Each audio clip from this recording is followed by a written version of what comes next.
Hi, this is Moses Gumadi. Welcome to my channel, The Hebrew Bible. In this video, I will teach you how to learn to read the Hebrew Bible. This is a series and this is part 1. In this video, I will only focus on the introductory aspects of how to read the Hebrew Bible. Obviously, you won't be able to read at the end of it, but you will have some basic introduction of how to go about it. Okay. So in the book of Nehemiah chapter 8 and verse 8, we read, "So they read in the book in the law of God distinctly and gave the sense and caused them to understand the reading." So reading is the first part, and then saying it, reading it distinctly, clearly, pronouncing properly, and then giving the sense, understanding or the meaning of it, and then to understand what is being read. Okay, let us read this in Hebrew. Vayikrevu v'sefer betorat ha-Elohim meforash v'som sekel vayavinu b'mikra. Okay, so you should be able to read like this, and that is what we will try to achieve in a series of videos. And this is the first one, giving you a very basic introduction. Okay, there are 3 things you need to do, obviously, to begin to read the Hebrew text. First of all, you should get the Hebrew Bible text, and there are some online resources which I will suggest where you can read it from. Secondly, you should learn the Hebrew alphabet and how they sound. Thirdly, you should learn Hebrew vowels and their pronunciation. These 3 things are good enough to start with to read the Hebrew Bible.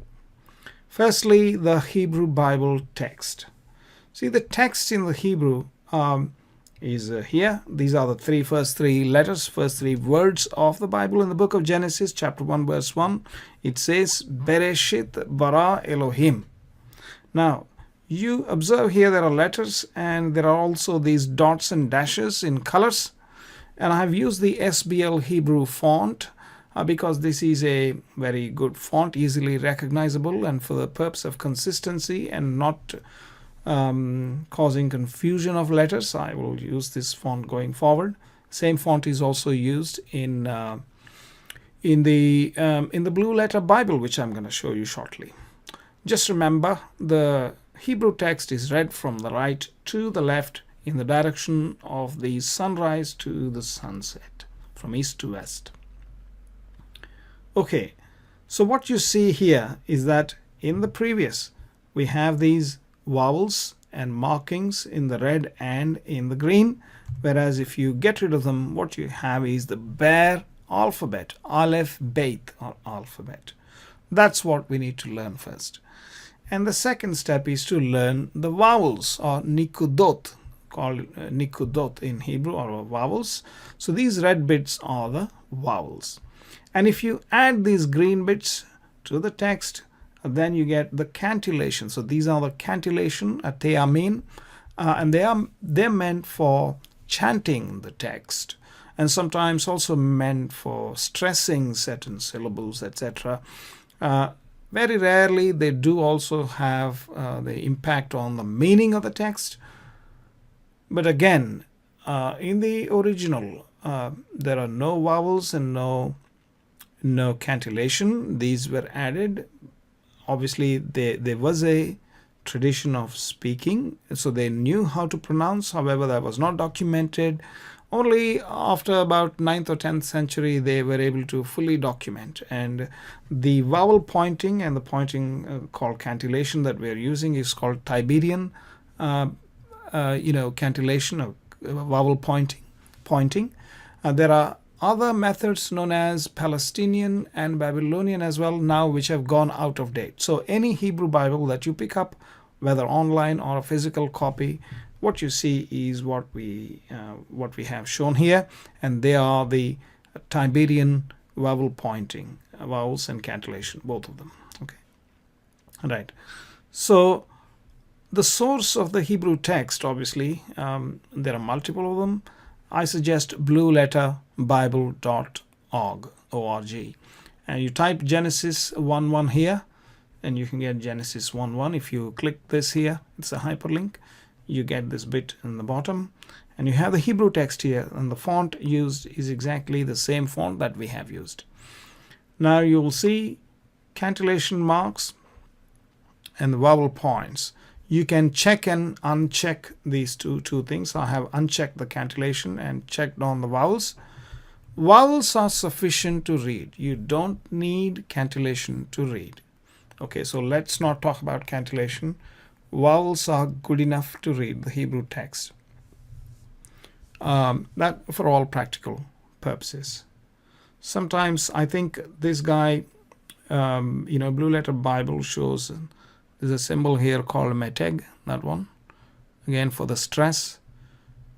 Well, I don't know why this is classified as a vowel. It could be probably classified as a vowel, but it could be classified with the other ones. But they do show within the vowels. But the remaining are obviously, no doubt, they are the vowels. Okay. Another source for the text is Mekon Mamre. This is the website, and it is a Hebrew and English Bible together, but the English edition is in the JPS, Jewish Publication Society, 1917 edition. You can click the book of the Bible here. Obviously the Old Testament. And here we have in English and in the Hebrew. And interestingly, as we want it, only vowels are shown and no cantillation, apart from occasional commas here. That's a comma there. You can see my pointer. Other than that, they're all vowels, except for these braces, etc. You don't have to read this one. This is a paragraph mark. Again, this Aleph, Bet, Gimel, these are the verse numbers. They are numbers. But this is the text. If you buy a hard copy of the Bible, a printed edition, the text might look like this, where there are both vowels and cantillation present. But once you master how to read with the vowels, you can just ignore the cantillation and just read it straightforward. And if you happen to learn cantillation, then of course you can chant as well. That's a bit of an advanced thing. Right. This also comes in the PDF. You can download the PDF. The real advantage of this is that they've got a lot of textual things they show. For example, there are some letters which are bigger. Here we have a bigger letter Ayin and a bigger letter Dalet. Then corresponding letter Dalet here is a small letter. So in Hebrew, there are no capitals in small letters. They have just made them into bigger size letters to indicate something, and it's only our guess, like what is that they're trying to indicate. And one of the things the rabbis say is that this letter and that letter together pronounce as ad, meaning forever. And so this phrase, Shema Israel, Adonai Eloheinu, Adonai Echad, is the fundamental confession of the faith in the book of Deuteronomy chapter 6 and verse 4. And so the ad is shown as eternal. Well, that's what they say, and they give some interpretation. But really, in the Hebrew text, you have all kinds of these peculiarities, with some letters being small and some letters big and some being suspended. And sometimes they go out of the rule system, but for some reason. Okay, those you can see in the printed Hebrew texts or in the written Torah scrolls in the synagogues. Okay, the second thing that you need to know, obviously, is the Hebrew alphabet itself and how they sound. Now, I will have a separate video on the Hebrew alphabet and how they sound, but just be aware there are 22 letters. And the first thing at this stage is, remember, memorize Aleph to Tav. Aleph, Bet, Gimel, Dalet, Hey, Vav, Zayin, Chet, Tet, Yod, Kaf, Lamed, Mem, Nun, Samek, Ayin, Pei, Tzadik, Kof, Resh, Shin, Tav. So you should be able to say that like A, B, C, D, E, F, G, H. So that's the way you should do it. If you practice that, that'll be really good. And second, you should be able to recognize the letters. That's the key. You should be able to look at the letter and say, hey, this is the letter. If I show you, for example, Ayin suddenly, and you say, yeah, that's Ayin, oh, this is Kaf. Should not confuse between Bet and Kaf, for example, these two letters here, where my cursor is. That's what needs to be done. So that's the first exercise really. Remember the letters, remember the names of the letters. Familiarize yourself. And these 5 letters that I have highlighted, kaf, mem, nun, pe, tzadeh, they have final forms, meaning in a word, if any of these letters were to occur, you don't use these symbols. Instead, you use these, the red symbols here. Okay? They are called final forms or sofit. This is kaf and this is kaf sofit. This is mem and mem sofit. Generally, except for mem, kaf, nun, pe, and tzadeh, all of them have the things extended below, or the tails extended below the line. So they're easy to recognize, except for mem, which is basically rounded and closed. So the mem is open here, whereas it is closed fully. That's the difference. So these are the 27 glyphs or characters, but actually 22 letters. Thirdly, you need to learn Hebrew vowels and learn how to pronounce them. So I'm not going to again teach you that in this, except I just mention briefly what kind of vowels are there. So you have this letter bet here. If you put a dot, actually, although this is the letter is bet, it is pronounced vet, ve, v sound. If you put this dot, then it is pronounced the b sound. So this dot occurs in some letters, and in some letters it won't. And there are rules which determine what happens when this dot called Dagesh. This is called Dagesh. There are 2 kinds of Dagesh, Dagesh lene, Dagesh forte. We'll talk about them in a different video. So that's the first thing. This is not a vowel, but it determines the sounds of the letters. It changes the sound of the letter.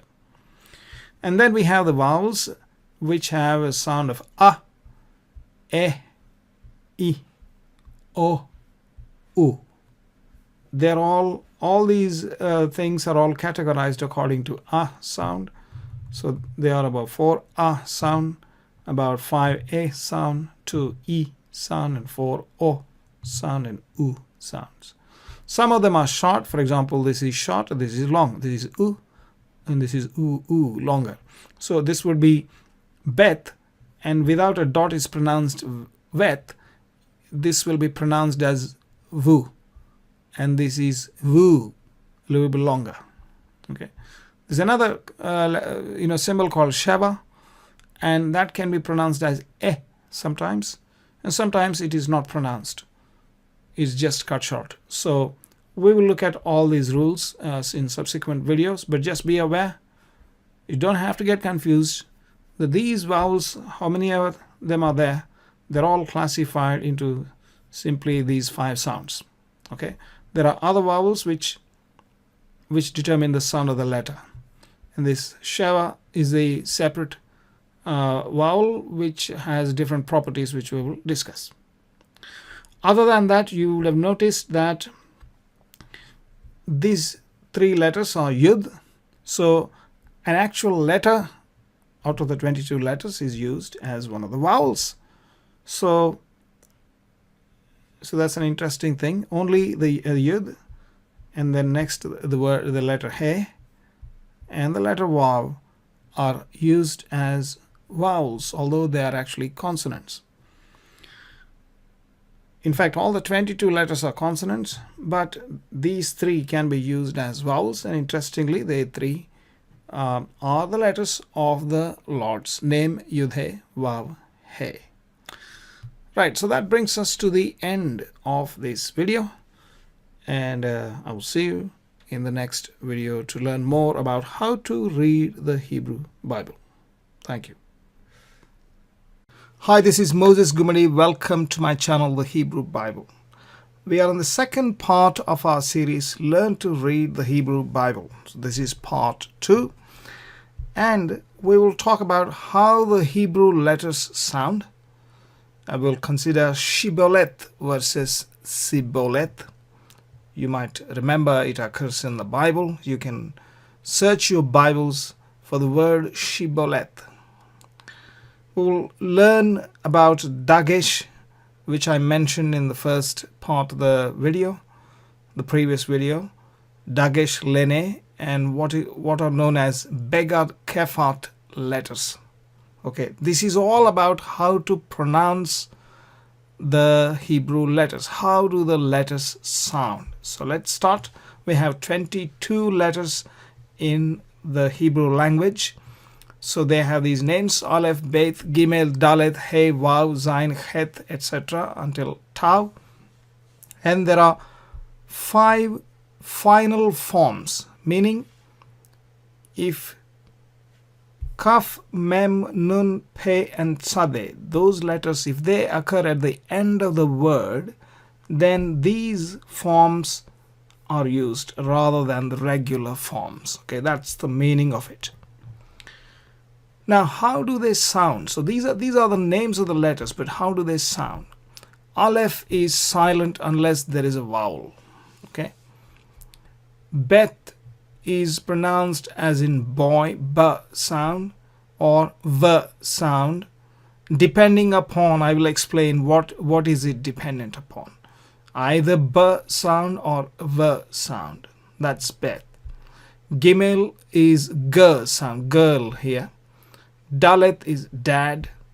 Hat, hay. Vav is van, v. Again, a similar sound like bet. And Zain is zoo or zoom, the tool that we use. Het, this is a difficult letter to pronounce for English-speaking people, I suppose. Het, in Scotland, there are lakes called lochs, Loch Lomond. They have loch. So Bach, loch. So that sound is het. And tet as in top, T sound. And yod is y, Y sound, U, for example. And kaf could be ki as in key, K sound, or again ch sound, loch sound. So here kaf sounds like het, like as in the ch in loch, but in some occasions it also sounds like k, key. So remember, there are 2 sounds for some letters, which I will be explaining a bit later. Just remember, some letters, not all letters, have these 2 different sounds. Lamed is L sound, let. Man, M sound for mem. Nun is N sound, net. Samek is S sound, set. Ain is silent. Fe, pe, the letter pe has a pronunciation like F, fan, or pan, P sound. Again, it depends. Now, so this is the 3rd letter that has 2 different sounds so far. Tzadeh is like pots, ts sound, ts sound. Pots, cats, rats, the ts sound is tzadeh. Okay. Kof sounds like K, but a little bit like Q, quick, K. It is not Q, but it's only Q sound. There's no U sound in it, it's only Q sound. Quick, a K sound, similar to K. Resh is R sound, red. Now Shin is like sharp, sh sound, sharp, or it could be sounded like S sound, set, similar to Samek, Okay, again we have Shin with 2 different sounds here. And we have Tav as in top, similar to tet. And then we have Kaf, Mem, Nun, Pe, Tzadeh.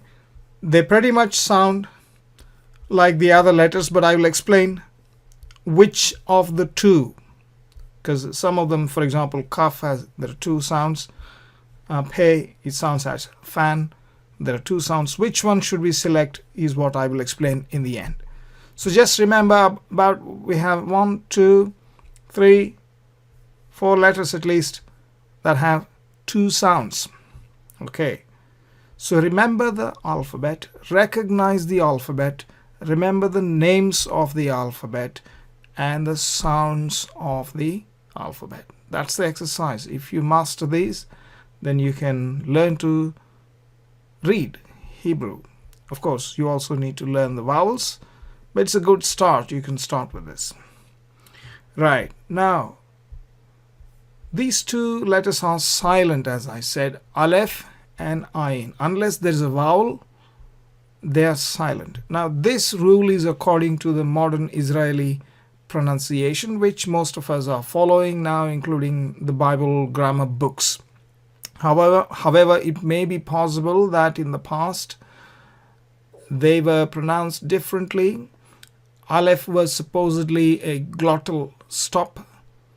For example, in Britain, in the south of England, especially in London, there is a Cockney accent where they say ba'a, be'a. So better is be'a and butter is ba'a. So that there's a glottal stop in between, and that glottal stop is how they pronounce. I mean, they use Aleph for a glottal stop apparently. Ain also is used in the same way, except with a nasal sound. Again, those are old sounds. For now, we can simply treat them as silent, and if there is a vowel, we can just pronounce the vowel sound. Okay, so those 2 are silent. Now comes the shin. Let's get to the other ones a bit later. Then comes the shin. This letter shin, if there is a dot on the left, it is pronounced shin, like as in sharp, shin. But if the dot is on the left, let's go back. If the dot is on the right, then we pronounce it shin, as in sharp, sh sound. But if the dot is on the left, then you pronounce it like samek, set, sin. So this is the sibolet, whereas the previous one is shibolet. So dot on the right is shibolet. So the correct pronunciation, this is a good technique to remember. Shibolet was supposed to be correct, whereas the Benjamites pronounced it wrongly. We read about it in the Bible. They pronounced it sibolet instead of shibolet. Since shibolet is correct, it is right. So when the dot is on the right, you pronounce it as shibolet. But if the dot is on the left, then you pronounce it sibolet. Sa, sound similar to samek. That's about shin and sin. Next comes what are known as Begadkefat letters. What are these Begadkefat letters? It's basically Bet, Gimel, Dalet, Kaf, Pe, Tav are Begadkefat. Okay, Begadkefat are basically it's like an acronym of these 6 letters. These Begadkefat letters, they receive a dot known as Dagesh lene, or weak Dagesh, or Dagesh lene. They receive a dot, and when there is a dot, they are supposed to be pronounced differently. So they are pronounced here in this case, these Begadkefat letters. So you see this bet is pronounced as vet, v sound, okay, and the remaining are the same. Now, but once we put in the dot, let's look at what happens when you put in the dot.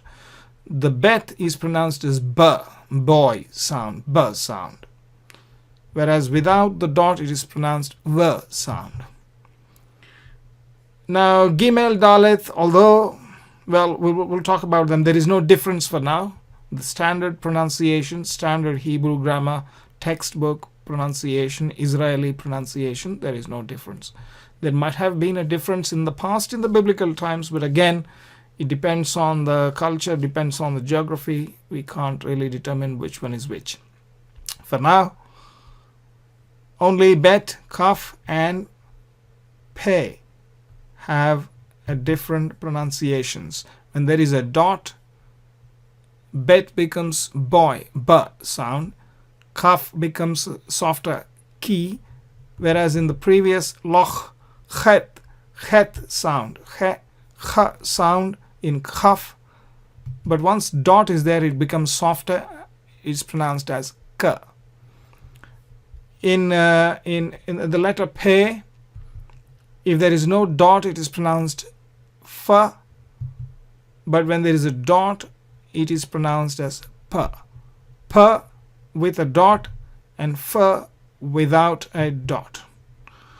Okay, so these are Begadkefat letters. So there are 6 letters. Supposedly they were pronounced differently with a dot, but for all practical purposes, only 3 letters are pronounced differently with a dot: bet, kaf, and pe.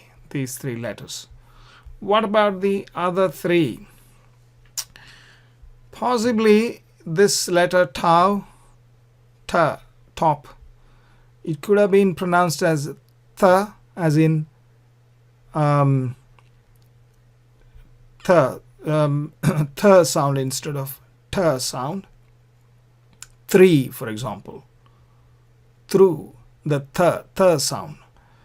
Whereas in case of dalet, instead of dad sound, it could be the or their sound, for example, or that or this, the sound. Instead of d sound, it could have been the sound.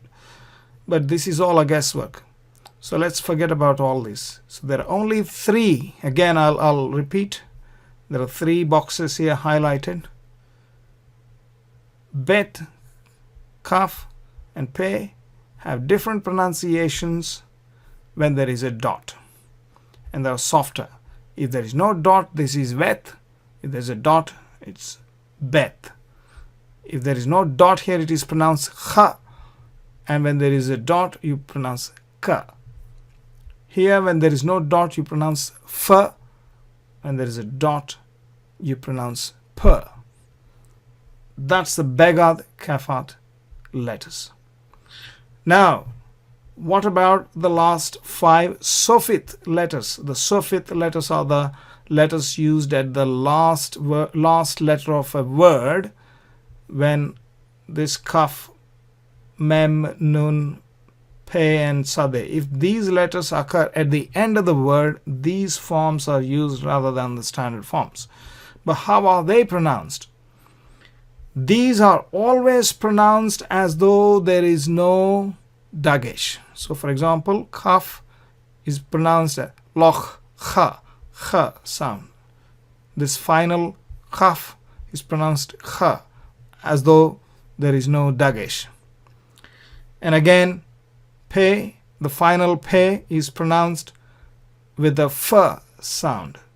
The remaining ones have no impact, no change, because they do not belong to the Begadkefat letters. So they are pronounced as mem, nun, and sade as usual.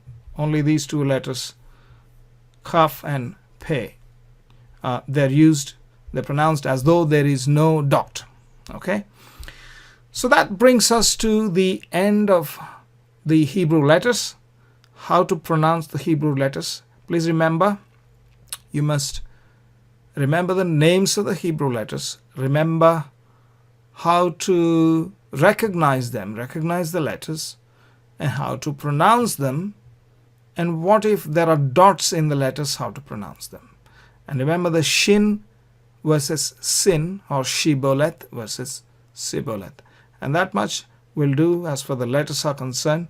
Thank you for watching. Please do subscribe to my channel and like and possibly comment. And if you do, like, the YouTube algorithm will encourage it so that many people will get to see it and learn to read the Hebrew Bible. And I will see you again in the next video. Thank you for watching. Have you ever dreamed of unlocking the secrets of the Bible in its original language? Imagine being able to read ancient Hebrew texts, connect with thousands of years of history, and deepen your understanding of Scripture like never before. It all starts with mastering the Hebrew alphabet and vowels, and we've made it easier than ever with our biblical Hebrew flashcards. Let's face it, learning a new alphabet can feel overwhelming. But what if I told you there's a fun, proven way to master biblical Hebrew quickly and effectively? Our 54 expertly designed flashcards are here to transform your learning experience. With these cards, you'll go from confused to confident in no time. Why is this so important? Because the Hebrew alphabet and vowels are the foundation of everything. Whether you're a theology student, a language enthusiast, or just curious about the Bible's original language, these flashcards are your gateway to a deeper connection with Scripture and history. Here's what makes our flashcard stand out. Premium quality. Printed on 350 GSM, coated cardstock with a sleek matte finish and lamination for durability. Perfect size. Each card measures 63 by 88 millimeters, comfortable to hold and easy to carry. Comprehensive set. Includes 34 consonant cards, 19 vowel cards, and even covers the 6 Begadkefat and 5 soffit letters. Double-sided design. Front features the Hebrew letter or vowel. Back includes the English and Hebrew names, transliteration, and pronunciation guide. It's like having a Hebrew tutor in your pocket. Don't just take our word for it. Our flashcards have earned rave reviews on Etsy. Customers love how these cards have accelerated their Hebrew learning journey, praising the high-quality materials and clear, easy-to-read design. One reviewer said, "Love them. They're my go-to instead of YouTube. Loving it. Oh, much unwasted time now profitably used learning Hebrew. Thanks." Cards very good quality, as good as high-quality playing cards. Ready to start your Hebrew adventure? It's as easy as scanning a QR code. Each set comes with a special card that gives you instant access to usage instructions and a quick way to order more. Or simply click the link below to get your hands on these game-changing flashcards today.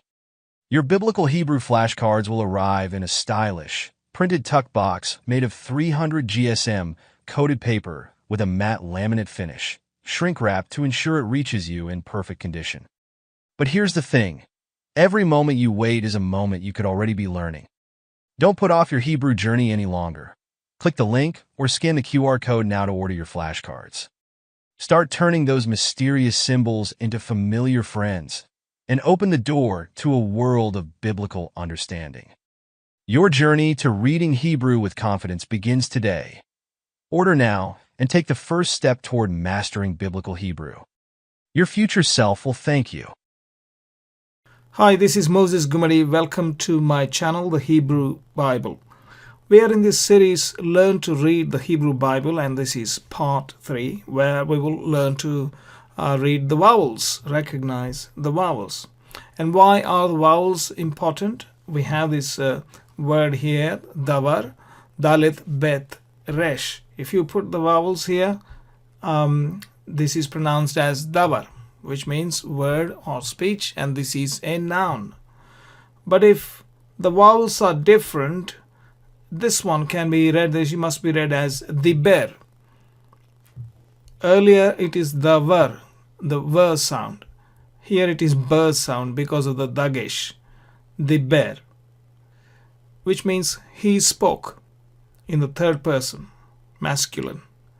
If it is daber, then it is second person masculine. We are telling the second person to speak. Therefore, vowels are important, and vowels determine how the words are pronounced, and they have different meanings. Right, so let's look at the vowels. As I said in my first video, the vowels can be simply classified into these 5 sounds: a, e, I, o, u.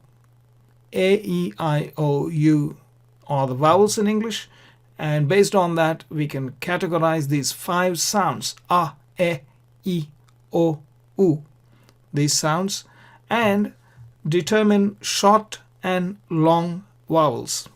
Okay, so I'm going to use the letter aleph. Aleph is a silent letter, so we only pronounce when there is a vowel. So we pronounce when there is a vowel. This vowel is called patach, patach, and there's just a line underneath the aleph. and we pronounce it as a, short a. And this vowel is qamats, is a bit longer vowel, it is a. And this is segol by 3 dots, a short e. And tsere, 2 dots, a. 1 dot is chirik. Remember this ch underlined is like chet. Remember we looked at the Hebrew letter chet, the 8th letter. Chirik is how it is pronounced. E sound. A long E sound is chirik yod. Yod is the letter, additional letter we have added. Okay, so this is a long E sound. Qamats, qatan, o sound, very short o sound. Note that this qamats, qatan and qamats are exactly the same. And by the way, the names that I'm using here, qamats, you might read in some of the Hebrew textbooks as qamats. I'm using the Israeli notation and the names, which are obviously followed in the land of Israel. They have been standardized, and what you find in the Hebrew textbooks, biblical Hebrew textbooks, is the Tiberian names. It doesn't matter which one are we using, as long as we know how to pronounce those vowels. As long as you look at the symbol and pronounce it rightly, that's fine. It doesn't matter whether you say qamats or qamats. So this is qamats, qatan. It looks exactly like qamats. There's no difference absolutely whatsoever. In fact, in the typing of it, in the computer typing, there is a different vowel they use, but practically, except for computer comparison, if you do a programming and you compare it, it will show it is a different thing, but for visual purposes, there is no difference whatsoever. And therefore, this o, short o sound, has to be used based on experience and a certain context. So we will talk about this in some other video when we come across it. Okay, but just remember, this qamats can also be qamats, qatan, a short o sound, otherwise it's a long a sound. A long o sound will be cholam, cholam. There is a dot on the top left of the alphabet, whatever we might use, this letter. So this would be o. O. It's a bit longer. O. And this is o. Now this is u. The 3 dots, lined up in a slant 45-degree angle, called kubuts. This vowel is called kubuts and pronounced u. And if you want to drag it a little bit longer, this vowel is called shuruk and it's u. And notice that there is a separate letter here, which is a vav, a letter vav. Why have I colored these differently from the rest? Because there is an extra letter, yud, the letter here, and there is a vav letter. And there are more of such which I will show you shortly. So for now, just remember a short and a long a, e, I, o, u. Right. There is another thing called reduced. Reduced are half vowels. They are like short but less than short. So this is khataf, patach. Khataf, patach is exactly like patach, but there are 2 dots prefixed on the right here. Remember, when I said prefixed, we are reading Hebrew from the right to the left, not left to right. And therefore the 2 dots come first and then the patach. The patach is exactly the same as that line. So because the patach is added with these 2 lines, it is called khataf, patach. This is a very short sound. Now you could do the same thing for the segol and put 2 dots extra. This is called khataf segol, is eh sound, very short, reduced eh sound. And you could do this with o sound as well. This is Chataf, Qamats. So again, it's like you take the Qamats and put in those two dots. You actually take Qamats, qatan, O sound, and put in these two dots. It becomes reduced. So remember that this Qamats is long A, R, and also short O sound. And if you put a Chataf, those two dots, also very short O sound. Just remember that. The remaining things are pretty easy to remember. Right. So let's go back quickly. So these are the short, long, and reduced forms of the vowels. These are not all. We have more long vowels, which I will show. So more long vowels are coming up. These are Qamats, He. So we add a letter He, it becomes Ah. A bit of a H you could pronounce, aspirate it, or you could make it silent. Qamats, He, Ah. Now this is Tsere, Yud. Now I'll show you the previous as well. Look at this Tsere, two dots. If you add a Yud, it's Tsere, Yud. That is long. Tsere is long, and Tsere, Yud is also long. Okay. And I marked it in blue because there is an extra letter. In the previous, there is no extra letter. Tsere, Yud. And the next one is similar to Tsere, Yud. We can take Segol, and Segol, Yud is also long, which is A. A. That's the long syllable. Next is Cholam, Vav. Look at the Cholam. Cholam has just a dot on the top left corner. Now if you say Cholam, Vav, you add a Vav and put the dot on the top of the Vav. Then it becomes Cholam, Vav, which is again a long O sound. So this is O, this is also O. So they both sound the same. Some people make this as a medium and this a long, but other textbooks, they consider the same. Don't worry about the medium. If you start distinguishing between short, medium, and long, it's going to be complicated. So I think this is more a simpler, better approach for all practical purposes to be able to read Hebrew with a decent precision. Okay. And there is another Cholam, He. So you have this Cholam and you add a He letter, this Cholam He, which is also pronounced as a long O sound.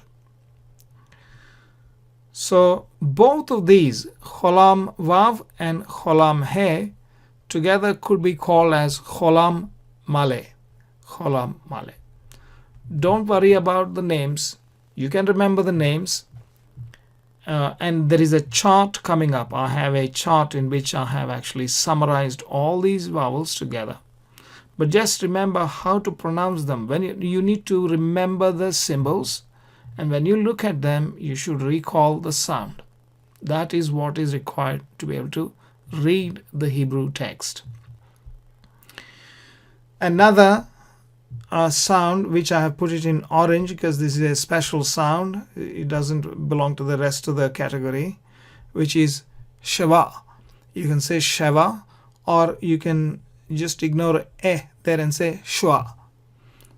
It's one and the same, shwa. What is this sheva? It is a short sound, but sheva has got other rules as well. Now the reason why I put here is because segol also is pronounced in the same way.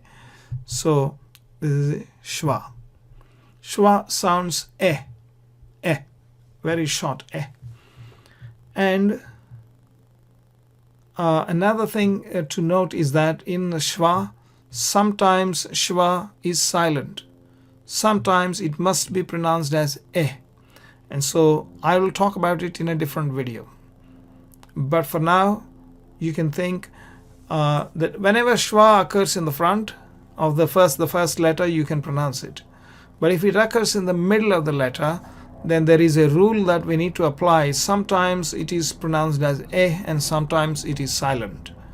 So that we'll talk about those sheva rules later on. So then these are different vowels. You might be wondering, I have too many vowels now. So how do I categorize? Again, the best way to think about it is a, e, o, u. Okay, short and long.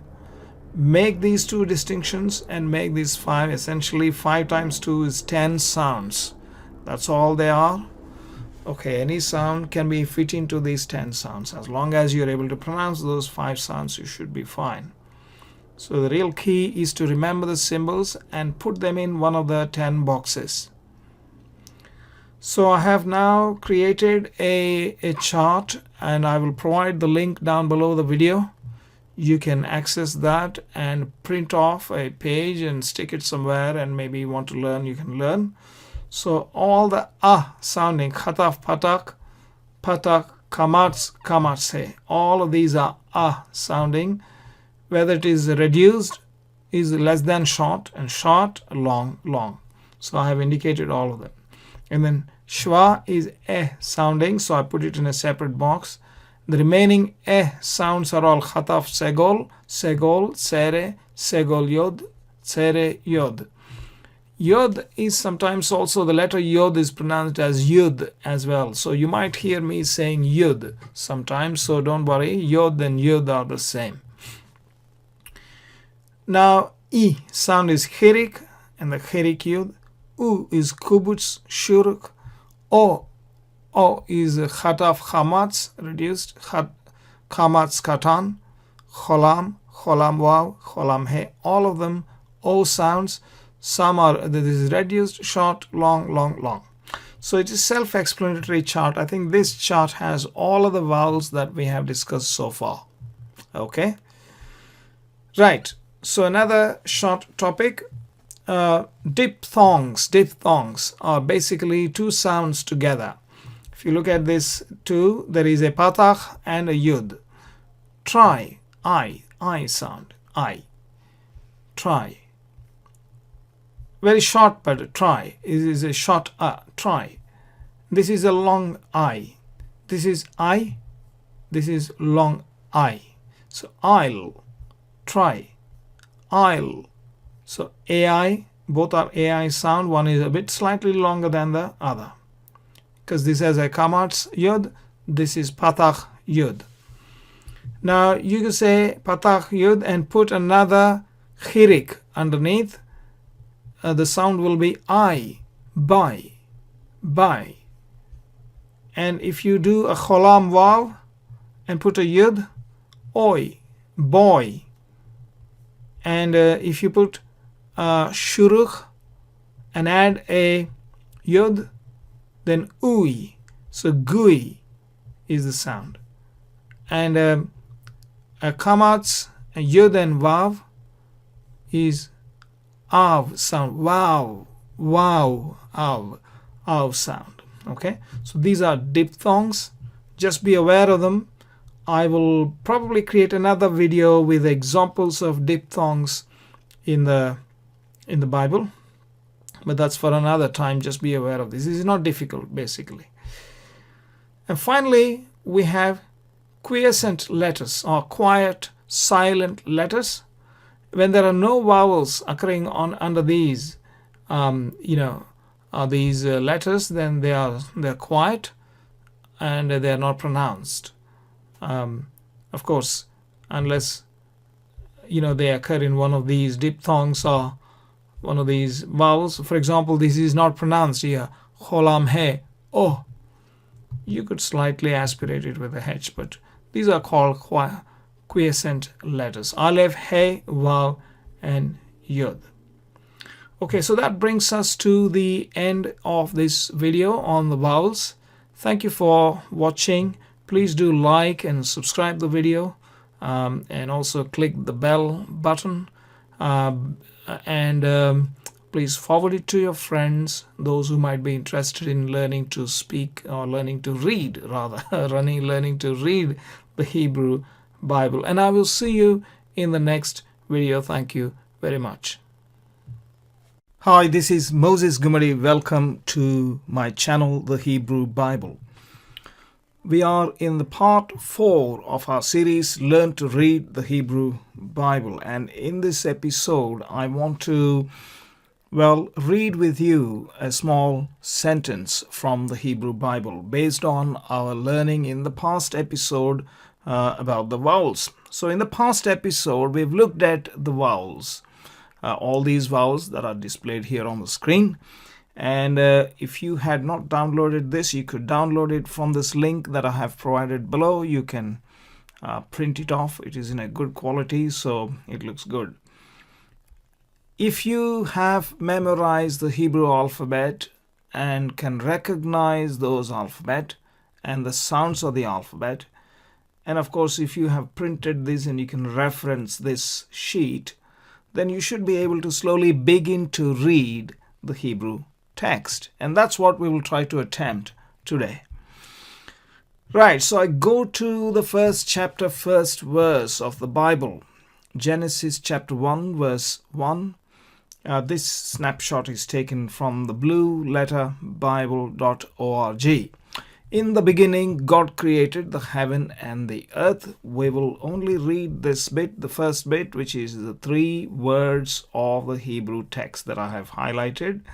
And this is the text. So let's begin. The first letter is Bet. Bet.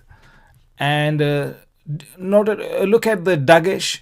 And so it is not pronounced Vet, but Bet, B sound. And so Bet is the letter. And the vowel is sheva. Sheva is pronounced E. So we pronounce it as Be. Be, short. Okay? And the next letter is Resh. And the vowel is Tsere. It's a long E sound. So it will be Re. Re is the sound. Next is the letter Aleph, the first letter of the Hebrew alphabet, and it is silent as we have observed initially. And the next letter is Shin. Also there is a letter Yud. And why have I taken 2 letters together? This is because of this dot here below, which is Chirik. Chirik. But if only Chirik was there and there was no Yud, I would have only selected the one single letter. But because there is a Yud after Chirik, right? So Chirik Yud is a vowel form that we have already seen, and it is a long E sound. And so we have Shin here, this letter Shin. It is not Sin, but Shin. Remember Shiboleth versus Siboleth. You pronounce Shiboleth if the dot is on the right. You pronounce Siboleth if the dot is on the left. And so this is Shin. And so she is how you pronounce she. Okay. And the last letter here in this word is Tau, the last letter of the Hebrew alphabet. And of course it is pronounced Ta. And so the whole word then becomes Bereshit. Bereshit.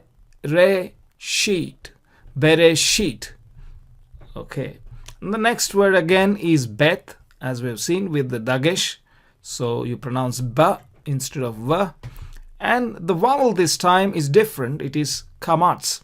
So Qamats is a long A. So Ba is the sound. And Resh is the next letter, similar to what we have seen here already. Resh is the next letter, and again a Qamats, and so you pronounce Ra. And Aleph has no sound. So therefore the total word, we pronounce it as Bara. Bara. Next is Aleph. This is the first letter of the Hebrew alphabet. And the vowel underneath is Chataf Segol. These 3 dots that I'm highlighting, which are to the left, are segol, short E sound. But if you put this sheva kind of 2 dots, this is sheva. If you put these 2 dots additionally, then this is known as Chataf segol, which is a half vowel, as we have discussed in our vowels lesson, and it is pronounced as a very short or reduced eh sound. And so the pronunciation of this letter with the vowel would be eh. And this letter is lamed, and this vowel here on the left top corner is cholam. Cholam is pronounced as o, long, o, and so we pronounce this as lo. And the next is he, this letter he, but again I have highlighted yod, similar to shin and yod here, because this is a chirik. Remember, this is chirik and yod. Chirik, yod together is a long e sound, and so these two become he. And the last letter is mem.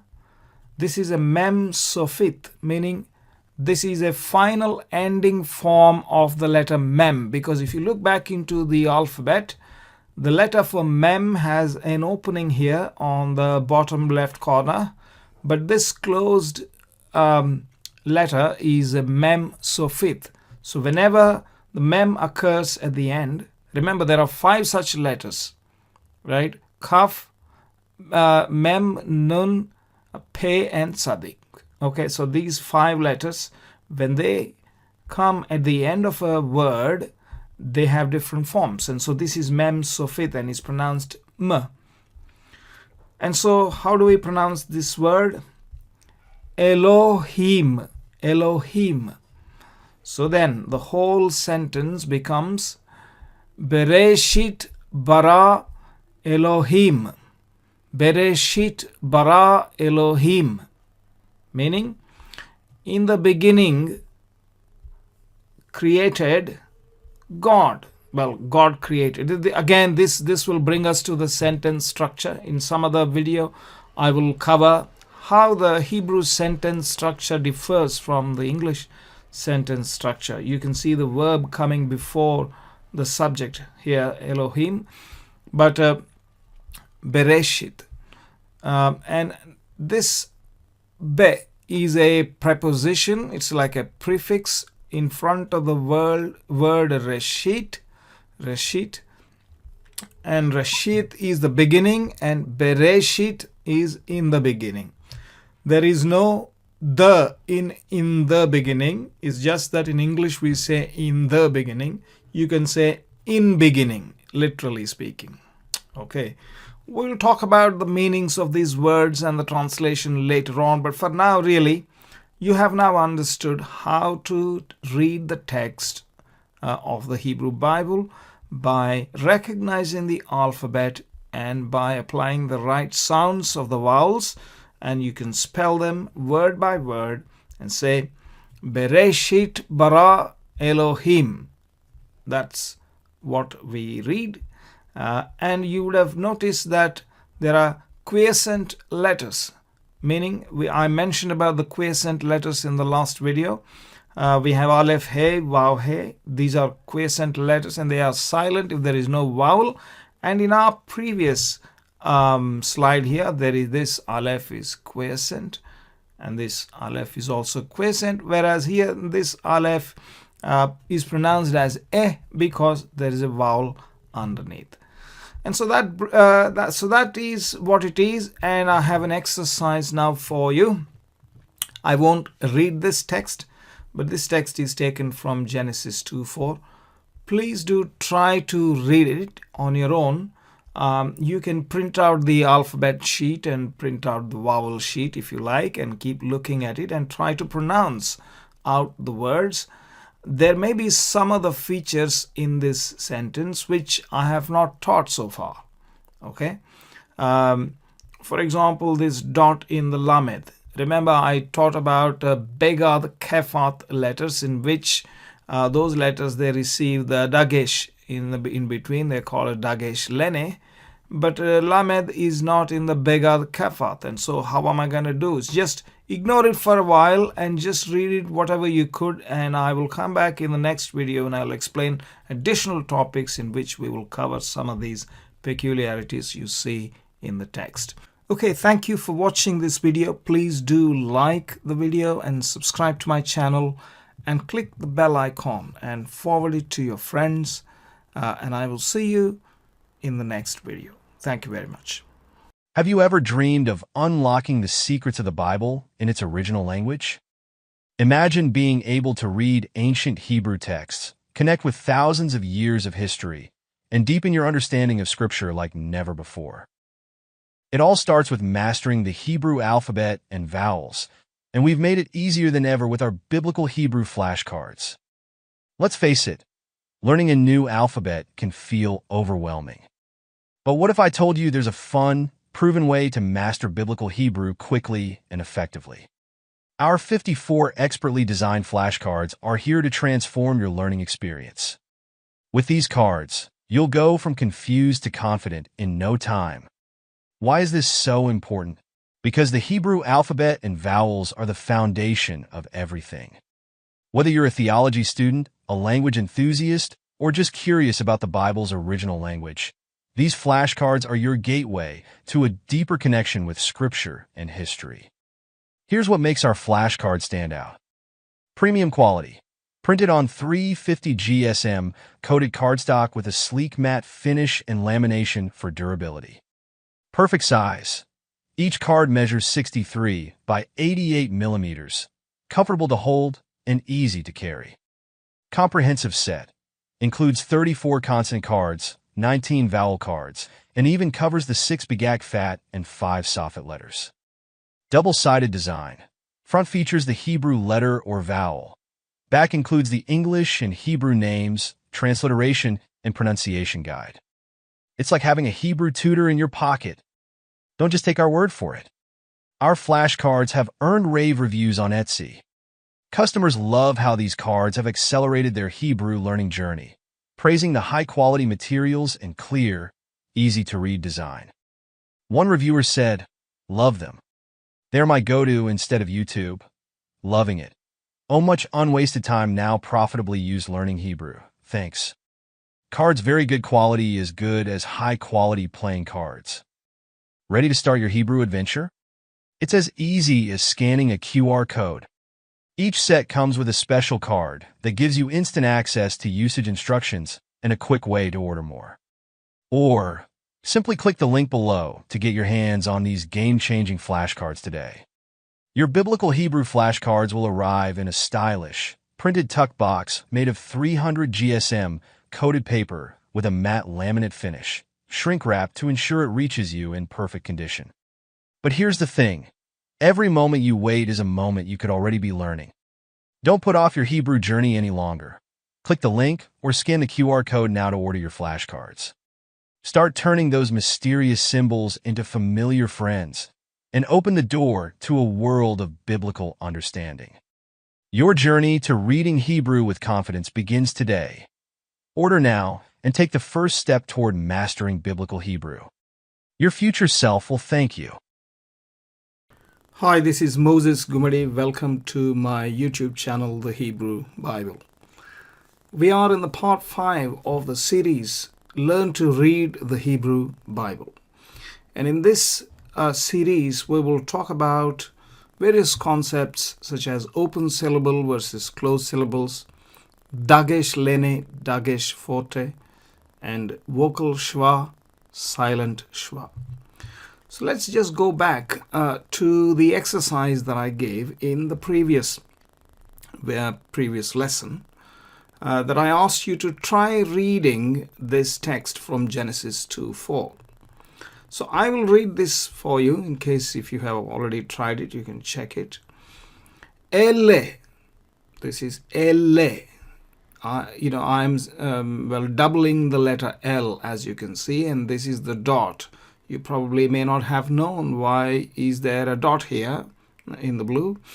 Elle toledot hashamayim. Again, hashamayim. So sha is doubled. Elle toledot hashamayim. So that's the pronunciation. That's how you read it. and we will get back to our subject, which we will cover what we just read in Genesis 2:4. So we will basically cover these dots and this sheva as well. And so in order to do that, first we need to look at the syllables. Syllables known as open syllables and closed syllables in Hebrew. Well, if you take the English word syllable, there are 3 syllables in the word syllable. Syllable. Okay, that's the splitting out the sounds that we utter. If you take this word toledot, so we have to, le, dot. To, le, dot. So 3 syllables again in toledot. So there are 2 types of syllables, open syllable and closed syllable. Open syllable ends with a vowel. So you have a consonant and a vowel. That's an open syllable. A closed syllable is closed with a consonant. So you start with a consonant, there is a vowel in between, but you end with another consonant, and therefore it is a closed syllable. Let's take some examples. Here we have this word elle. Elle. El is, aleph is consonant, the tsere is a vowel, and lamed is a consonant. So el, it ends with a consonant, and therefore it is a closed syllable.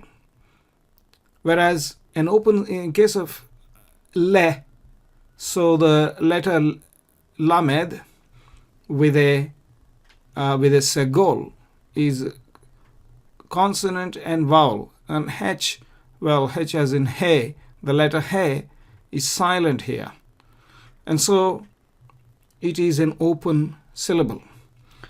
Toledot, if you take these 3 syllables, to is an open syllable, le is an open syllable because they both end with a vowel, whereas dot ends with a consonant, tav, therefore it is a closed syllable. Open, open, closed.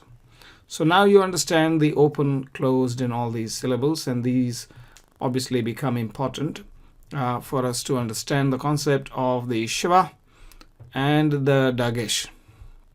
Right, now let's look at Dagesh lene and Dagesh forte. Dagesh lene is known as weak Dagesh, and Dagesh forte is known as a strong Dagesh. Dagesh lene was looked at previously in one of my videos where we looked at Begadkefat letters. And these letters, the 6 letters in blue color here, they receive a Dagesh, but they cause a change in pronunciation. Like, for example, vet becomes be. So instead of van sound, it becomes ba sound, as in boy. So vet becomes bet. Similarly, ha sound becomes k sound. And f sound becomes p sound, etc. Okay. You can review this from one of the previous videos. But let's look at now Dagesh forte. That's a strong Dagesh. Strong Dagesh is applied when the consonant is not a Begadkefat letter. So let's take examples. Here we have this word which we read earlier, elle. Elle. So la lamed, right, is pronounced by doubling it. Elle, la is how I pronounced it because of the Dagesh. Again here, Hashamayim, Hashamayim. So this shin has a Dagesh, and I'm pronouncing it twice. Doubling of the letter is what is strong Dagesh. And both these letters, lamed and shin, are not Begadkefat letters. And so we apply the strong Dagesh. Couple of more examples. Hammaim. Hammaim means waters, the waters, the waters. Ha sound is there. That's the article. Vayomer, and he said. It's not Vayomer, it is Vayomer. So on the ya sound, there's a doubling of the letter. Vayomer. Hammaim. Okay. But this strong Dagesh or the Dagesh forte can be applied also on Begadkefat letters in certain conditions. And what is a condition? When the sound before the Begadkefat letter is a vowel, then we can apply a strong Dagesh. Here are the examples. Shabbat, Shabbat. So Bet is a Begadkefat letter and it receives a Dagesh and usually pronounced Be instead of We, right? Bet is not Vet. So here we have a Qamats and so we pronounce A, long sound. Shabbat. But I'm pronouncing B double, like I'm doubling the B just like as in English. Sabbath, Sabbath. But two B's are there. Similarly, we pronounce in Hebrew Shabbat because of the Dagesh. Why? Because there is a vowel sound before the Bet. Again here, Dalet. Before the Dalet, there is a patach sound, vowel, short vowel sound, and therefore we pronounce it Tzaddik. Tzaddik means righteous man. Well, actually it says righteous, but the man is implied because the word is in the masculine. But again, if in the Begadkefat letter, if the sound before the Begadkefat letter is not a vowel, then obviously only Dagesh lene or a weak Dagesh will be applied. For example, kesef, silver or money, or malka. We don't double this kaf letter here or here. Okay, there is no doubling. Right. So another rule is that the strong Dagesh can appear in all the consonants except the following. These consonants below don't receive strong Dagesh, and these are the gutturals. These first four are gutturals, and in addition, resh. Now, the addition of resh, has a little idea that I get because of this. Oh, by the way, the Bible does have the Dagesh in some rare occasions in Aleph and in Resh as well. There is another symbol within the He, looks like a Dagesh, but it is a Mapik, and I will talk about it in another video. But otherwise, when you find a Dagesh in any of these letters, you can ignore them and don't pronounce. But with regards to Resh, I want to make a comment. There is a book called Sefer Yetzirah, which is supposedly a 1st or 2nd century book, a Jewish book, that describes the creation of the world or a formation of the world by the use of the letters, like how God has used the letters to create the world.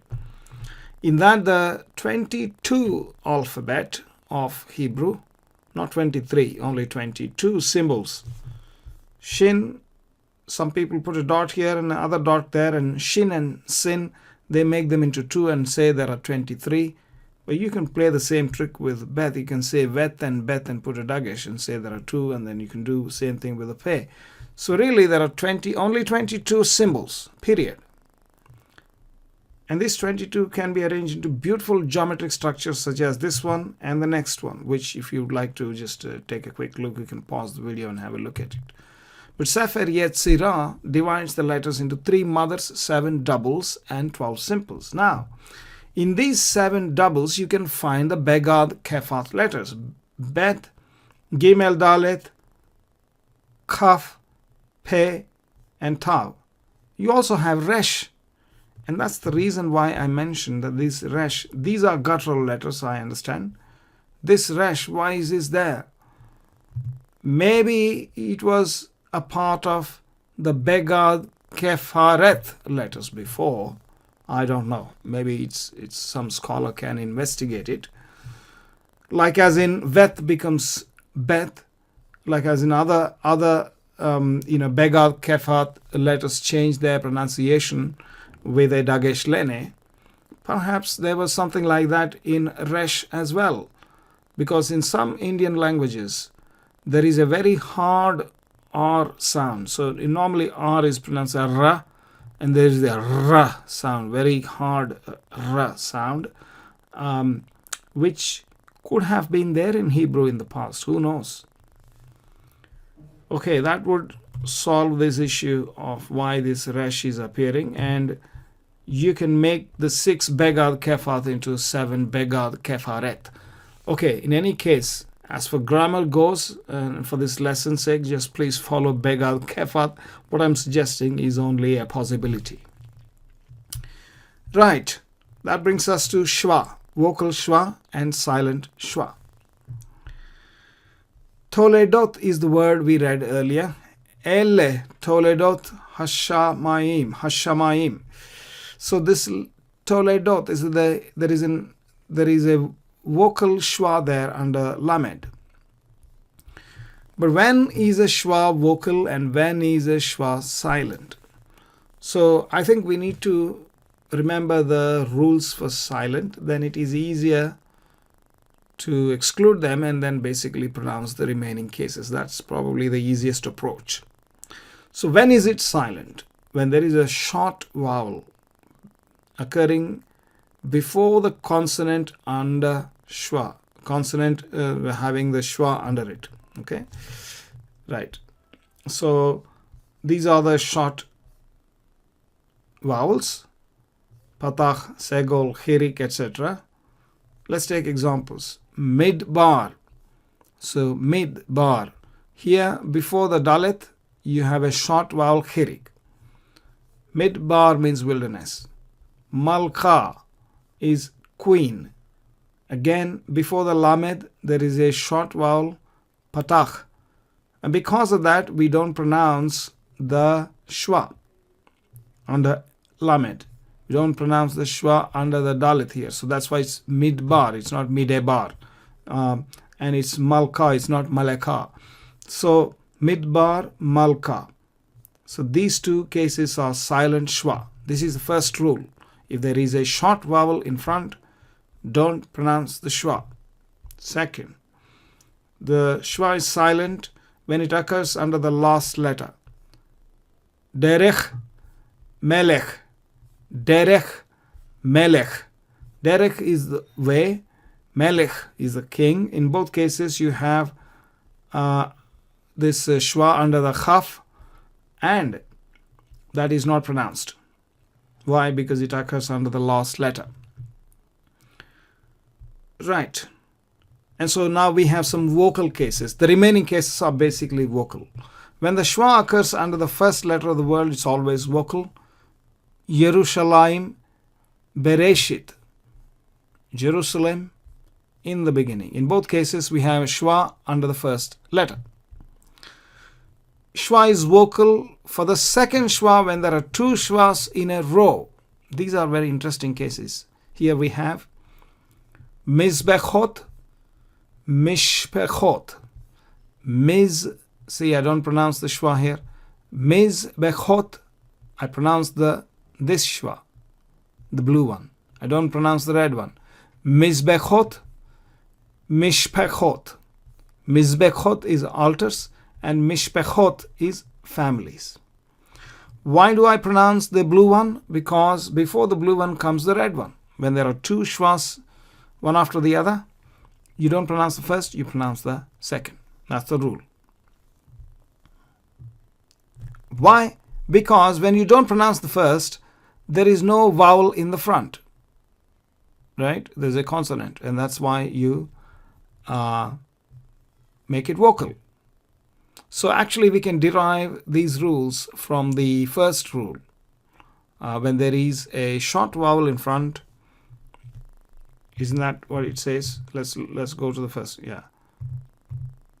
When shwa occurs under the first letter, when silent, when a short vowel occurs before the consonant under which there is shwa.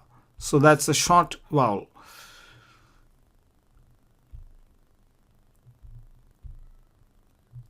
We looked at this as well.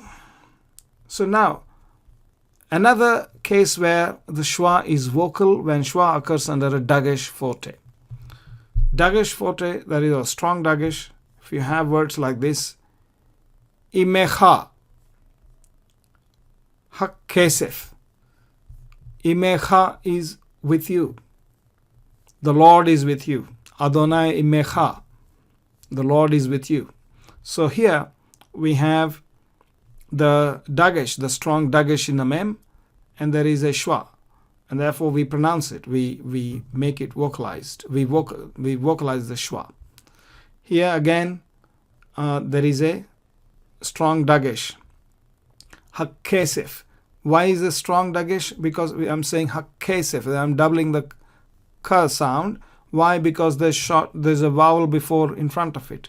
According to the Dagesh rules, I have to use a Dagesh, strong Dagesh here. And because there is a strong Dagesh here, there is a schwa here, and so I vocalize the schwa. And so Hakkesef is the silva. That's how it works. Another case of vocalization of schwa is when a long vowel occurs before the consonant above the schwa. Well, under the schwa we say here, Hayata Toledot. Hayata Tol. This is Qamats, a long vowel. So therefore, and because it occurs before the schwa, where the letter, the letter under which the schwa is there, this is a long vowel, and therefore we vocalize the schwa. Hayata Toledot. Why? Because to is kolam wow, long vowel, and so we vocalize it. It means descendants or generations, or the account of the descendants, or the account of history. What follows is what it is. Toledot. It comes from yalad, meaning child. From that, they say it's a different formation of the word yalad, and becomes Toledot, means descendants. So in Genesis chapter 2 verse 4 we have a Toledot. These are the descendants of the heaven and the earth. Think about it. Very interesting. And that brings us then to the end of this lesson. And I will see you again in the next lesson. Until then, please do subscribe to the channel and like it and forward it to your friends. And I will see you again in the next video. Thank you. Hey, welcome to my channel, The Hebrew Bible. This is Moses Gumadi, and we are in part 6 of Learn to Read the Hebrew Bible series. In this lesson, we will try to practice multiple shevas. Remember, in the previous lesson, we looked at syllables, Dagesh, Dagesh lene, Dagesh forte, and also shevas, and how sheva can be pronounced, where it should be silent and where it should be vocal, etc. And what happens when multiple shevas are there in a particular word. So here you have an example of a word with 4 shevas. So how do you pronounce it? So this occurs in Leviticus chapter 25 verse 7, and it means and for thy cattle. Thy as in singular, which is and for your cattle. I will say thy because it's singular. In the modern English, if you say your, Y-O-U-R, it's not very clear whether it is singular or plural. It depends on the context. Okay, so let's read this. How do we read it? This is how the syllables must be divided. Ve live hem the cha. Ve live hem the cha. So this is the vocal schwa because it occurs in the beginning of the word. Now this schwa, the second one, occurs after a short vowel, which is chirik here. So we say live. So the schwa is silent. Ve live hem. Again the same rule. This is a short vowel. This segol is a short vowel. So hem. This last schwa occurs after another schwa, right? Because of that, this schwa must be vocal, as we have learned in the previous lesson, and therefore we pronounce this as veliv hem techa, veliv hem techa, or veliv hem techa. Well, the tau and the tau, if it is a Dagesh, then I pronounce it tau. Doesn't matter. Most of the times in Israeli Hebrew, they don't distinguish between ta and ta for tau. But as I said in one of the earlier lessons, tav also has a sound, th sound, okay? Right, and so the dalet has a the sound as well. So what does this really mean? If you go back, this ve is and, that's the and.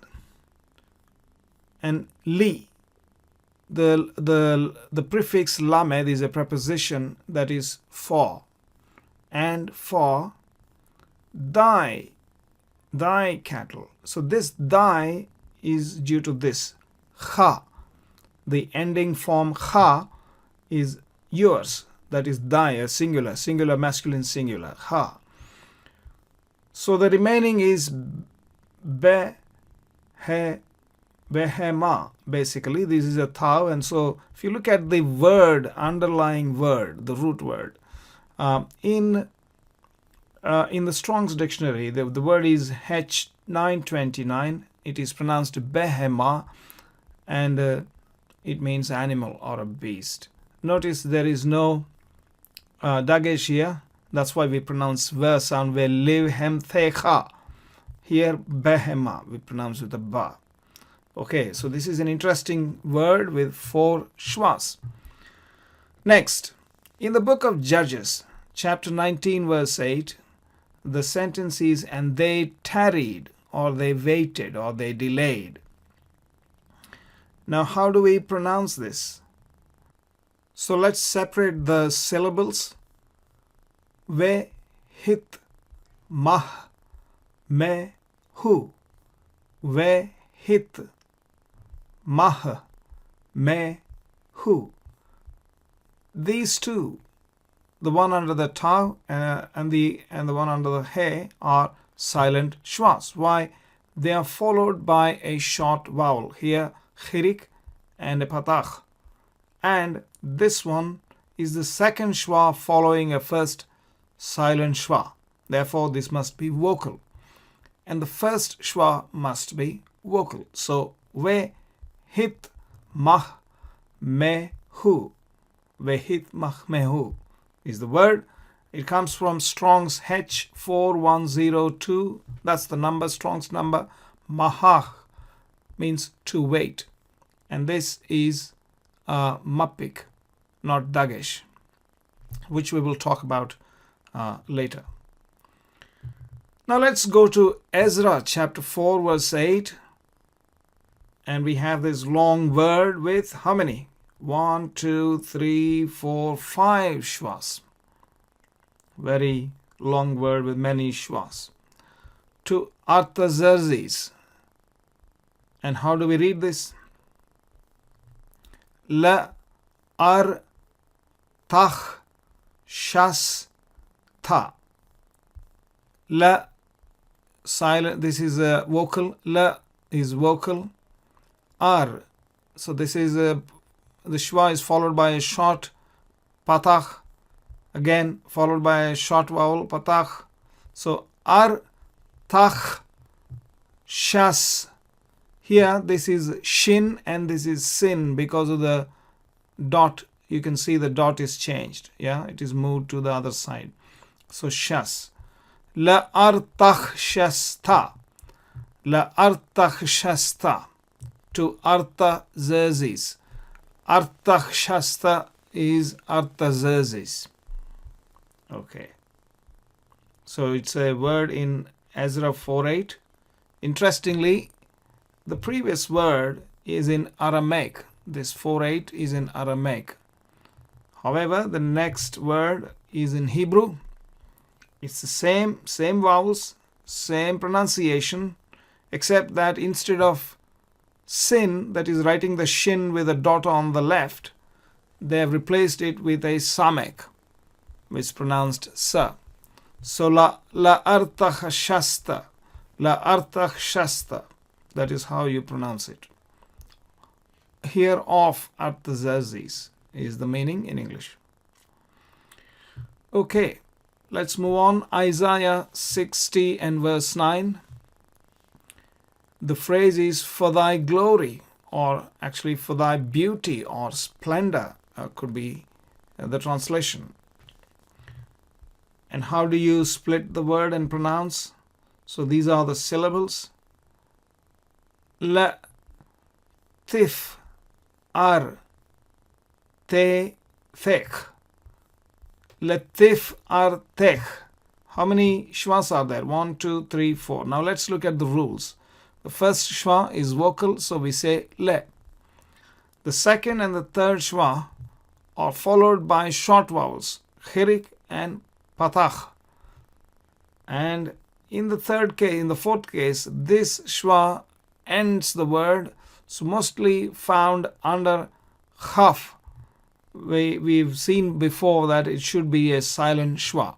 So this is silent and that is silent. These two, well, this is silent, this is vocal, and these two are silent too. So everything else is silent except the first one. There are 4 shvas. So latif ar tech, latif ar tech, for thy glory or for thy beauty. Tifar tech.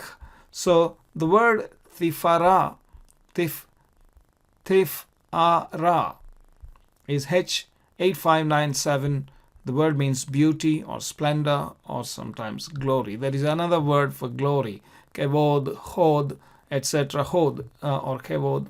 So this is tifara. This is or tiferet is also beauty. Okay. Next word is in the book of Esther, chapter 9, verse 3. Quite a long word, as you can see.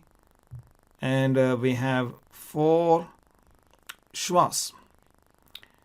And the phrase means, and the lieutenants, or as they say in America, and the lieutenants, or satraps, and the satraps. That's the meaning. So let's divide the syllables. Ve, ha, a, hash, dar, pe, nim. Ve, ha, a, hash, dar, panim. Ve, ha, a, hash, dar, panim. That is how you pronounce it. First one is vocal, plain. This second one is followed by a short vowel, patach. So, hash, this is het, hash is how you pronounce it. This is dalet, patach, again the same rule applies. This is silent too. Dar is how you pronounce. And this shwa under pe is the second shwa after the silent shwa. So we make it vocal. And so we pronounce pe and nim. So veha achash dar penim. Veha achash dar penim. What does it mean? Achash dar penim means satraps. Veha means and the. Achash dar panim is satraps. It's there in H323. That's the Strong's number in the book of Esther. Satraps are lieutenants or lieutenants, as the Americans call it. That brings us to the end of this lesson. And please do like and subscribe to the channel and click the bell icon. Also forward it to your friends. And I will see you in the next lesson. Thank you. Have you ever dreamed of unlocking the secrets of the Bible in its original language? Imagine being able to read ancient Hebrew texts, connect with thousands of years of history, and deepen your understanding of Scripture like never before. It all starts with mastering the Hebrew alphabet and vowels, and we've made it easier than ever with our biblical Hebrew flashcards. Let's face it, learning a new alphabet can feel overwhelming. But what if I told you there's a fun, proven way to master biblical Hebrew quickly and effectively? Our 54 expertly designed flashcards are here to transform your learning experience. With these cards, you'll go from confused to confident in no time. Why is this so important? Because the Hebrew alphabet and vowels are the foundation of everything. Whether you're a theology student, a language enthusiast, or just curious about the Bible's original language, these flashcards are your gateway to a deeper connection with Scripture and history. Here's what makes our flashcards stand out. Premium quality. Printed on 350 GSM coated cardstock with a sleek matte finish and lamination for durability. Perfect size.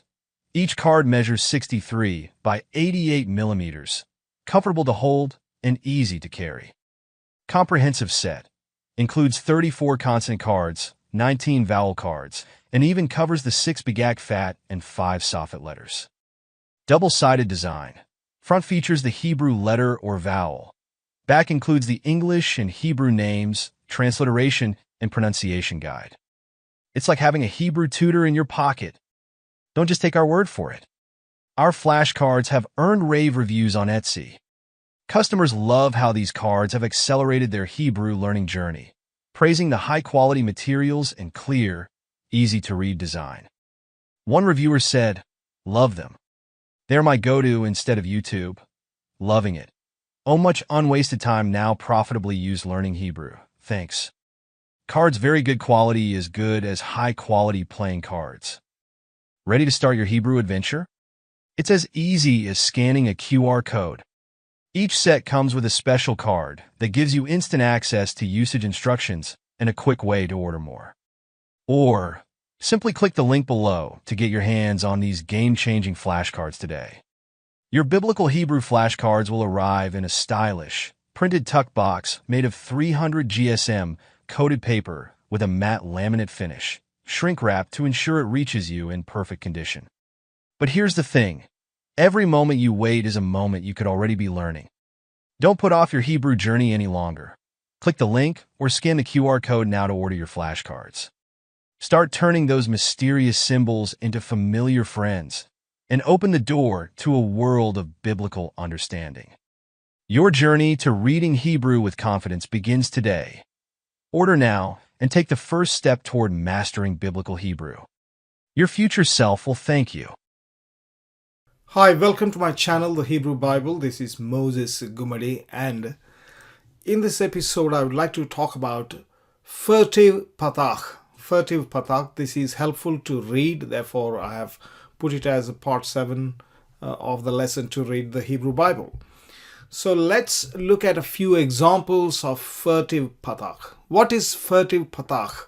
Patach is a vowel, as you know. I have done another video previously on the vowels, Hebrew vowels, and this horizontal line is a patach. But the difference here, as you can see, is that this patach is not sitting right under the letter het. It is slightly towards the right side, leaning towards somewhere in the middle, right? And so this is known as a furtive patach. And this is how we pronounce it, ruach. We don't say ruha, but we say ruach.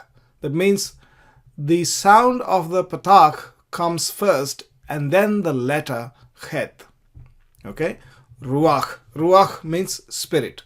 So this is a good example of the case where we get a furtive patach.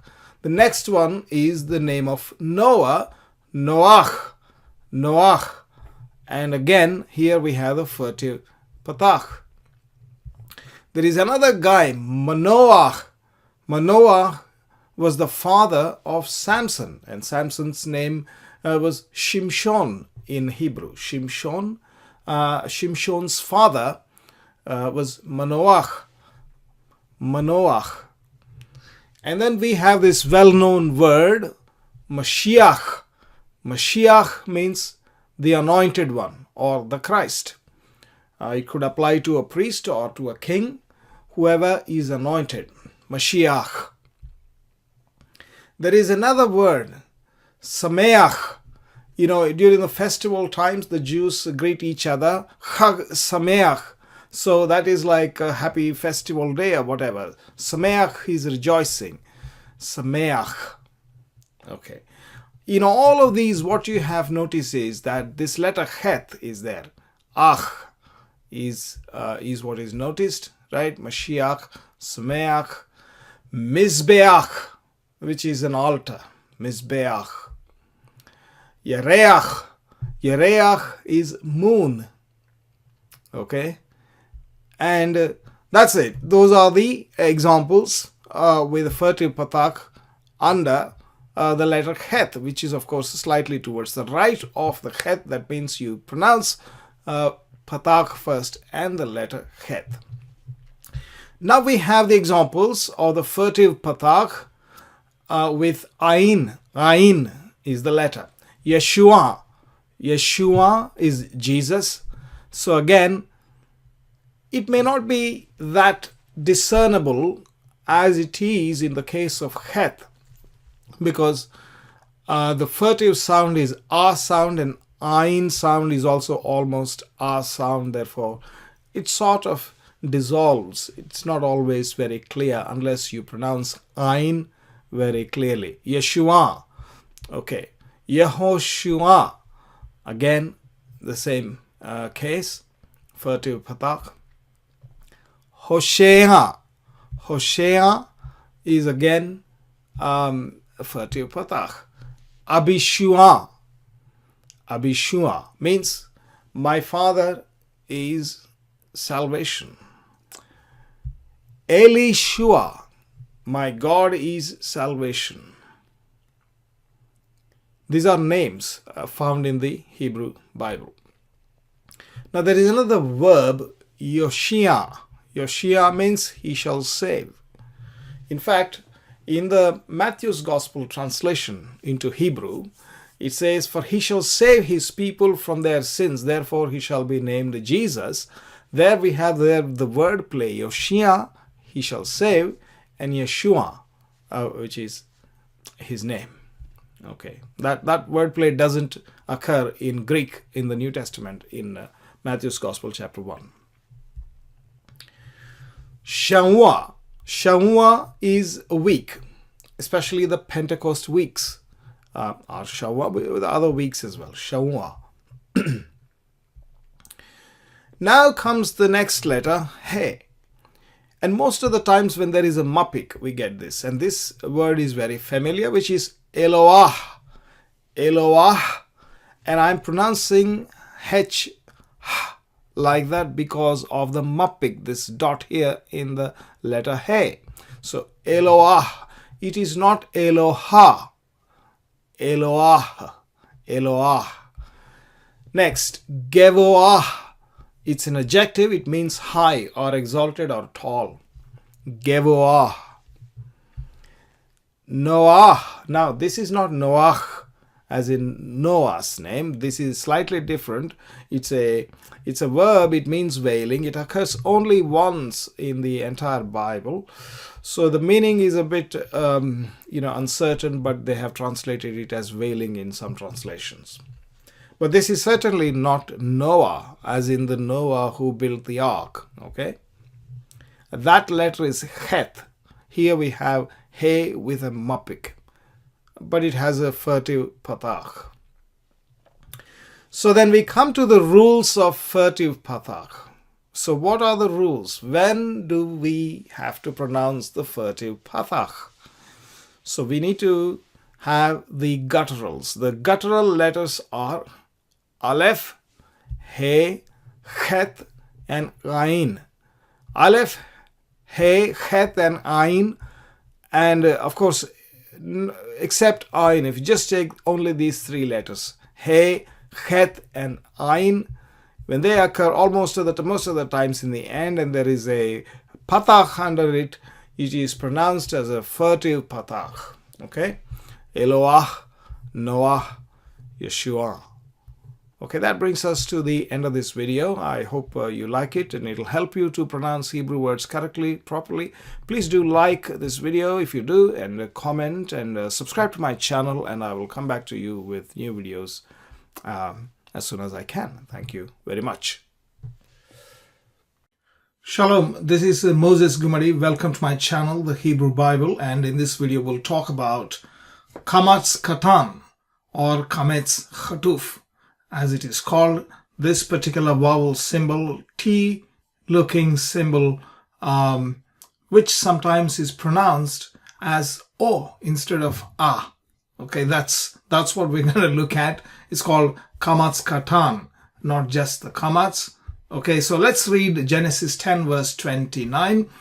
Ve'et Ophir ve'et Havila ve'et Yovav Kol ele bene yoktan. So what does it say? And say Ophir, ve'et Ophir, Havilah, and Jobab. Kol ele bene yoktan. All of these are the sons of Joktan or Yoktan. Now if you notice here, we pronounce this as Kol, not Kal, Kol. And we pronounce this as Yoktan, not Yaktan. You see this, we said Yoktan. Now here, this T symbol we pronounced as Tan, not Ton. Here we pronounced as O, Yoktan. Why is this symbol, the first symbol, O sound, whereas this is A sound, right?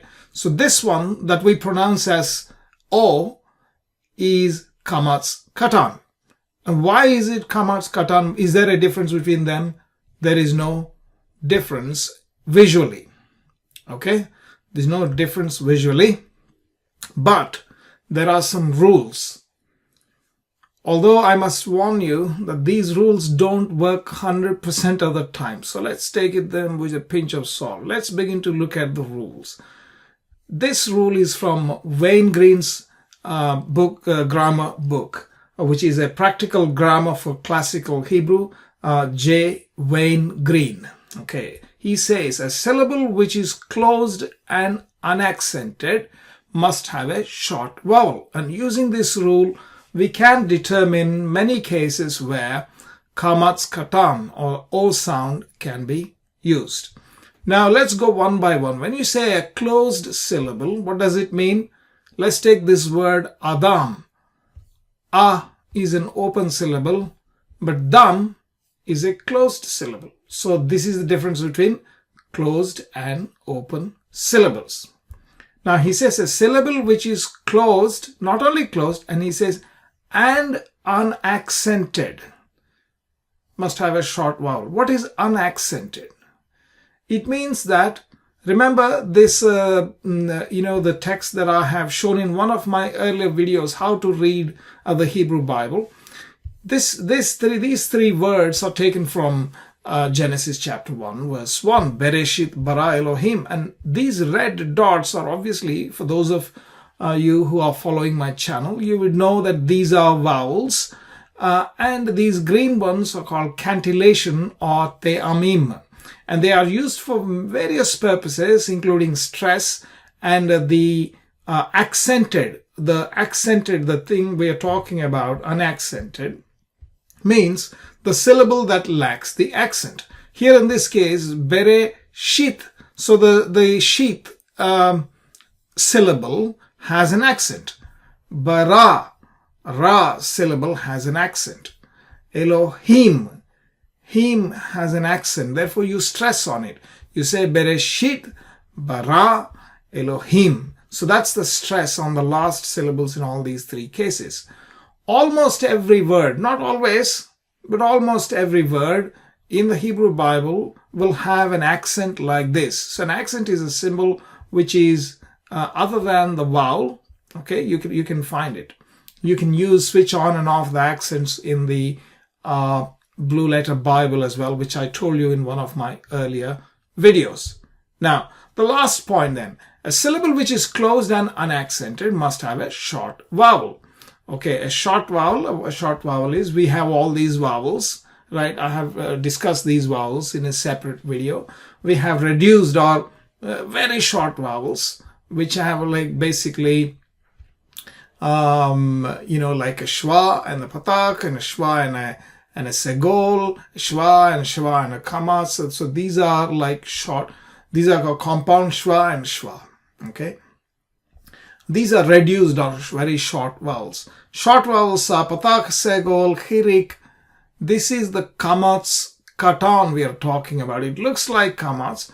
And this is also, and the medium ones are qamats, sere. Now if you look here, the medium vowel qamats can become a short vowel qamats, qatan. Okay, so that's what he's saying. He's saying that if the syllable is closed and unaccented, it must have a short vowel. Therefore, instead of, if there is a qamats, then you should treat it as a short vowel and pronounce it as O rather than A. Okay? That's what he's saying. So let's take an example. This word, chokhmah. Chokhmah means wisdom. And let's break this into the syllables. Chokh is a closed syllable. It ends with a consonant because of the shwa. Now, imagine if this was not the Qamats qatan. Instead of chokhmah, if it is chachema, so if this is a long or a medium vowel, it's not a short vowel. According to the rules of shwa, this shwa would be audible. Like, you should, it's not a silent shwa. So you should say chachema. But in this case, we treat this as a short vowel. Why we treat this as a short vowel? Because, well, you treat it as, these rules are a little bit, cyclical in the sense that which comes first. So this is a closed syllable and it is an unaccented syllable. Therefore, it must be a short vowel. The question though is that why is this closed syllable? If the shwa is silent, then it is closed syllable. Otherwise, it is not closed syllable. So they are mutually interdependent a little bit. It's a tricky thing. But in any case, if this is a closed syllable and it's an unaccented syllable, meaning the accent is not there, the accent is on the other syllable in the open syllable.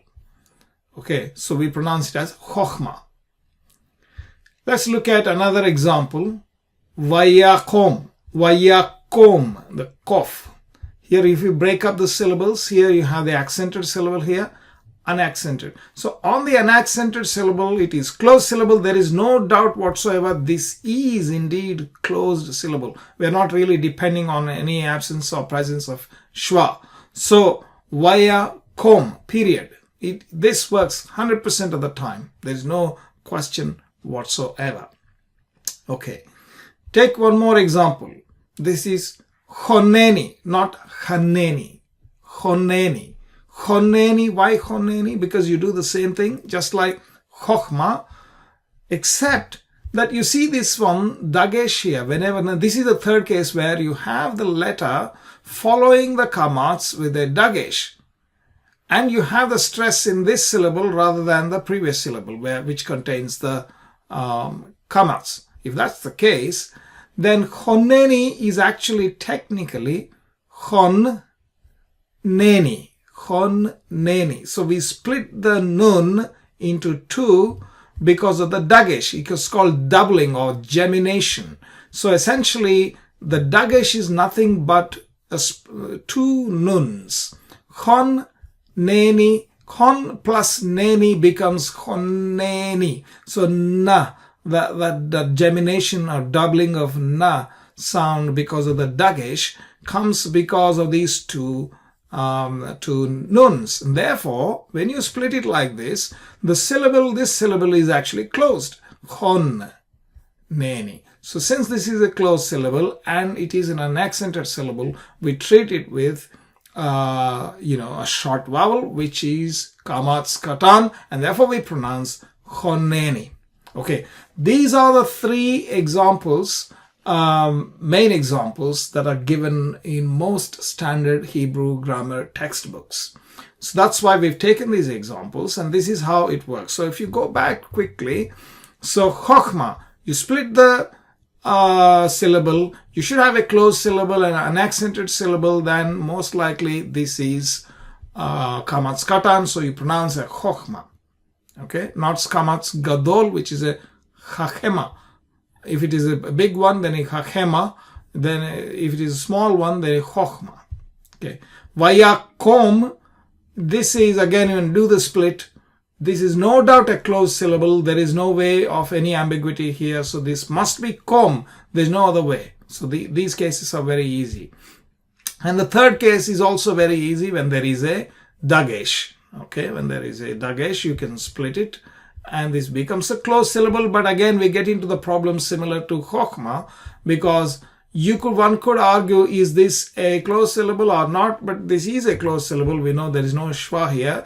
We think this is closed syllable because of the Dagesh, and therefore I think there is a bit of a definiteness in this one.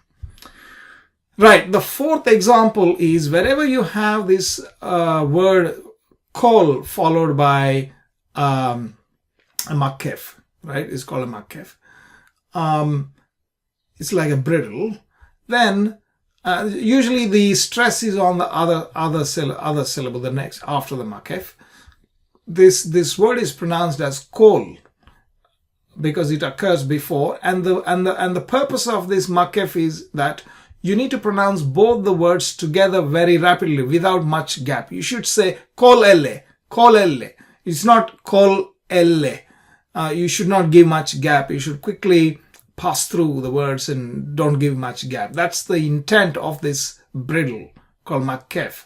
Okay, so wherever there is a makef and before that in this you have a syllable, a closed syllable with a qamats like this, it's a qamats qatan. Most of the times it appears, it applies to the word kol, means all, and kol elle, all these guys are the sons of Yoktan is what we saw.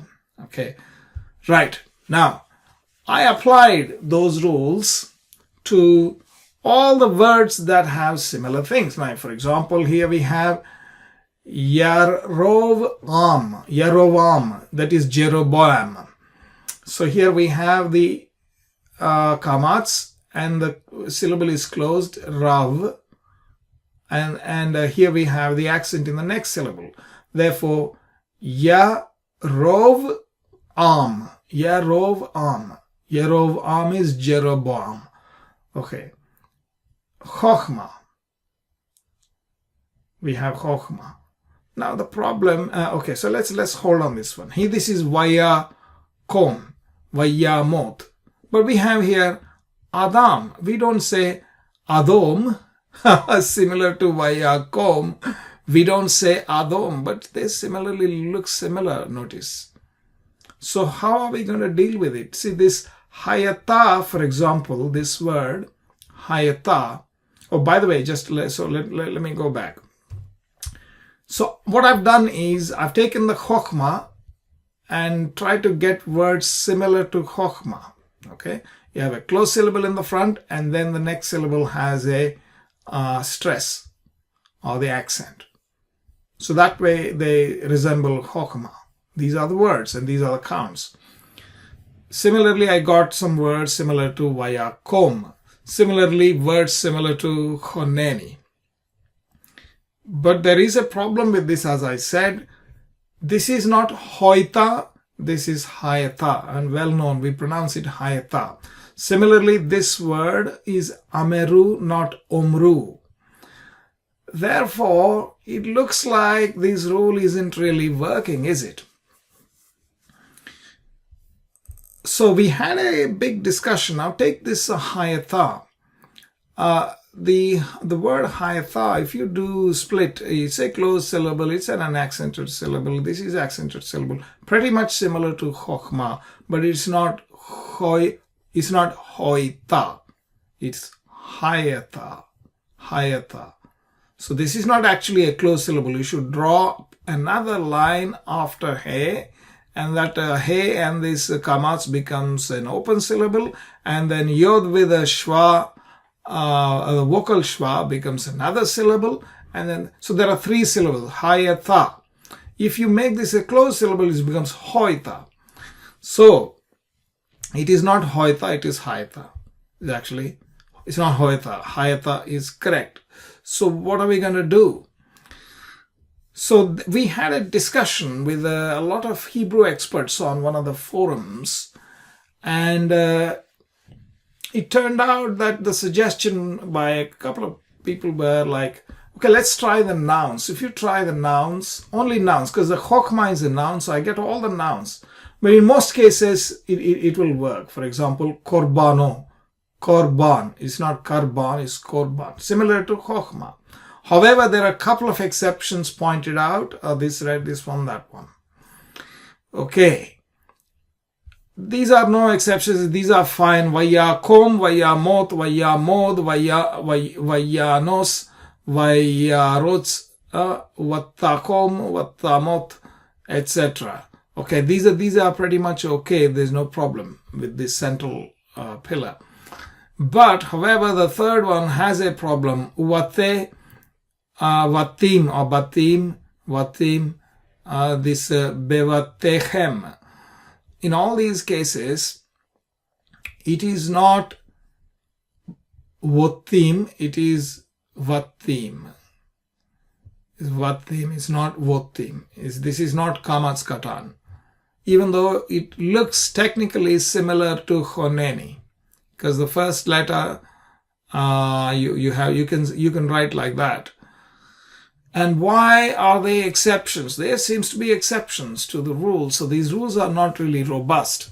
Please remember the rules. There are many of these words like Hoch, Kochma, Korban, Yerovam, and Yoktan, and all these words, Kol, etc. As you practice, you'll get used to the instances where Qamats qatan is used, but then also remember the rules. Try applying. I suggest use Abraham Shmuelov's recordings in mechonmamre.com. There you have this MP3. I'll try to leave a link to that where you can actually hear the audio versions of all chapters in the Bible. And you could probably locate where the words are, etc., and try them. But there are exceptions. Here is a snapshot from one of the famous grammar books, Murawaka. He says the exceptions are there. He says exceptions are not numerous. Well, I mean, I don't know how many. Not numerous means how many. He suggests, and he actually suggests Batim is indeed an exception. So even though it is an unstressed closed syllable, it says it's Batim, not Botim, right? So similarly, he gives a couple of others, but that's the situation. Okay, so that brings us to the end of this topic, which is Qamats qatan. It's a bit confusing perhaps, but not really confusing. Just go back to the rules. It's a closed syllable, unaccented closed syllable must have a short vowel. Most likely, if there is a Qamats there, it is Qamats qatan, but try to validate it. That's all I'm saying, because there are some exceptions. Okay, thanks a lot. Do like this video, do subscribe to my channel, click the bell icon, and write down your comments. And I will see you again in the next video. Thank you very much. Shalom. Have you ever dreamed of unlocking the secrets of the Bible in its original language? Imagine being able to read ancient Hebrew texts, connect with thousands of years of history, and deepen your understanding of Scripture like never before. It all starts with mastering the Hebrew alphabet and vowels, and we've made it easier than ever with our biblical Hebrew flashcards. Let's face it, learning a new alphabet can feel overwhelming. But what if I told you there's a fun, proven way to master biblical Hebrew quickly and effectively?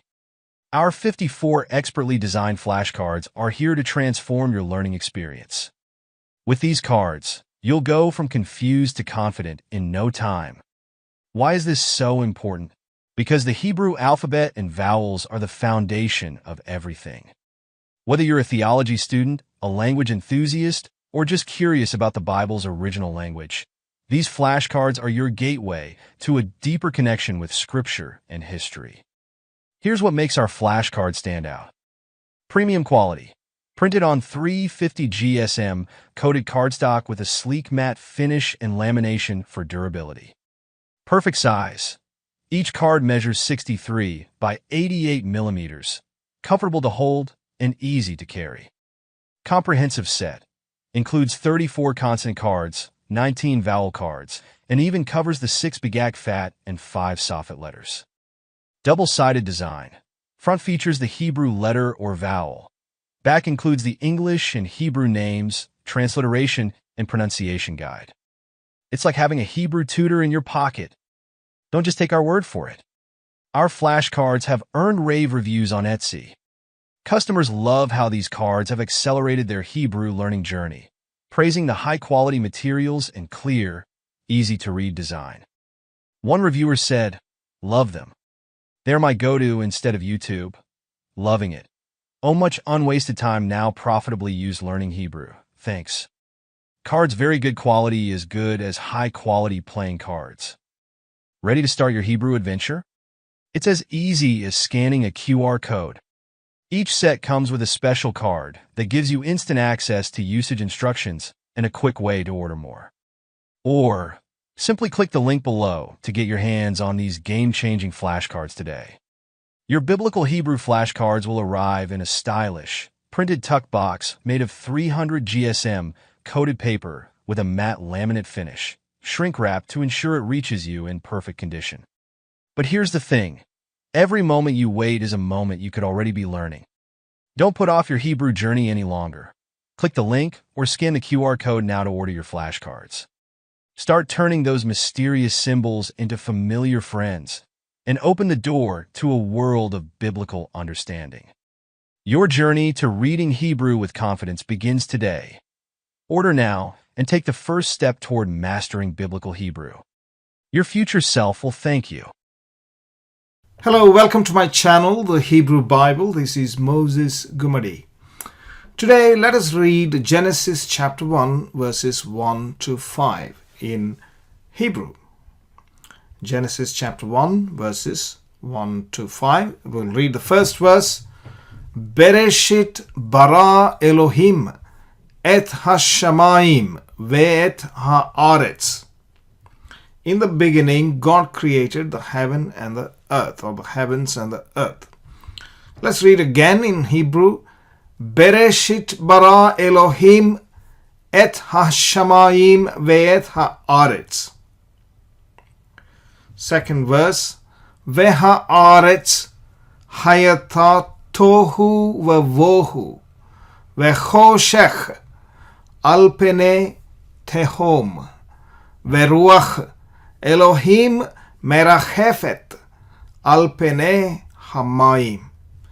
And the earth was without form and void, and darkness was upon the face of the deep, and the Spirit of God moved or hovered upon the face of the waters. This is King James translation.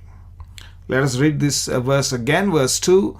Ve'haaretz hayata tohu vavohu ve'choshech al pene tehom ve'ruach Elohim merachefet al pene hamayim. Verse 3. Vayomer Elohim yehi or vayehi or. And God said, let there be light, and there was light. Vayomer Elohim yehi or vayehi or. Verse 4. Vayar Elohim et haor kitov. Vayavdel Elohim ben haor uven hachoshech. And God saw the light, that it was good, and God divided the light from the darkness. Vayar Elohim et haor kitov. Vayavdel Elohim ben haor uven hachoshech. Verse 5. Vayikra Elohim laor yom. Velachoshech kara laila. Vayehi erev vayehi voker yom echad.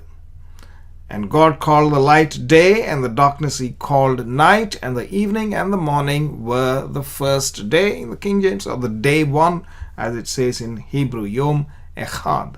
So let's read this again. Vayikra Elohim laor yom. Velachoshech kara laila. Vayehi erev vayehi voker yom echad.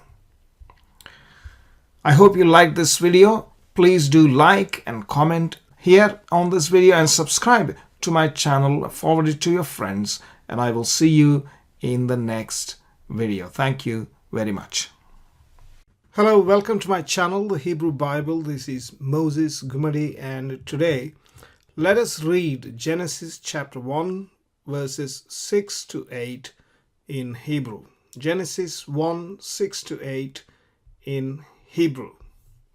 Vayomer Elohim yehi rakia betoch hamayim Vihi mavdil ben maim lamayim.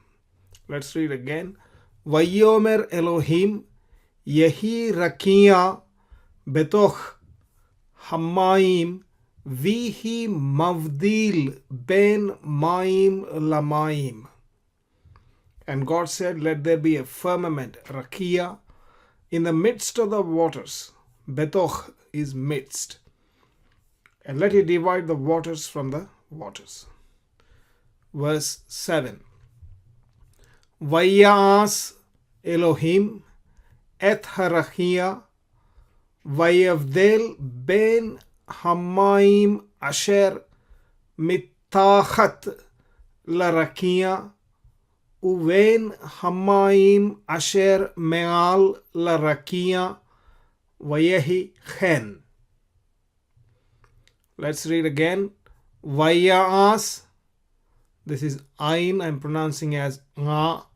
Vayas Elohim et harakia vayavdel ben hamayim asher mitachat larakia uven hamayim asher me'al larakia vayehi chen. Vayehi chen.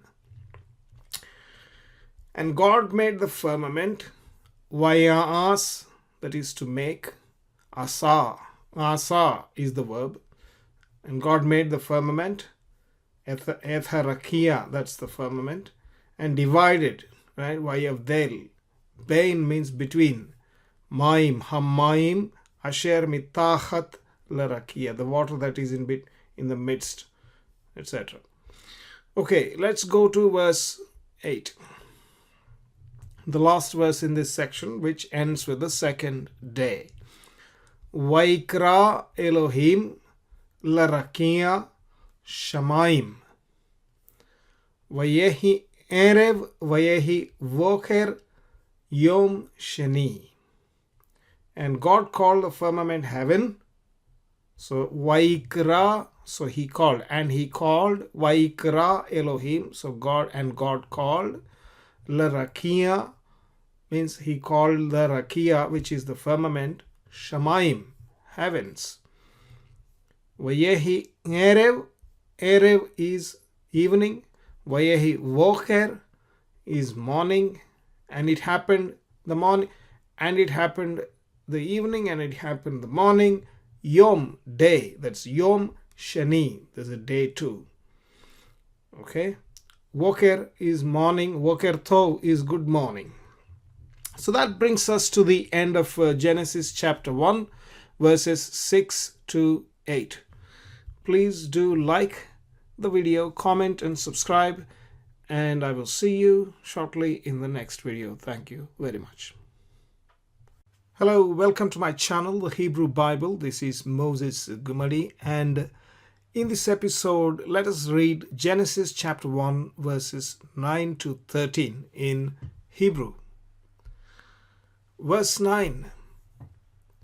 Vayomer Elohim yikavu hamayim mitachat hashamayim. Notice the Dagesh here. There's a Dagesh in the Kof, Dagesh in Mem, Dagesh in Tau, of course, and Dagesh in the Shin. Ikkavu, that's why we are doubling the word. Ikkavu hamayim mitachat hashamayim. El makom ehad. Vetera'e hayyabasha. Hayyabasha. Dagesh. Vayehi chen. Vayomer Elohim ikkavu hamayim mitachat hashamayim el makom ehad vetera'e hayyabasha vayehi chen. That's verse 9. Verse 10. Vaikra Elohim.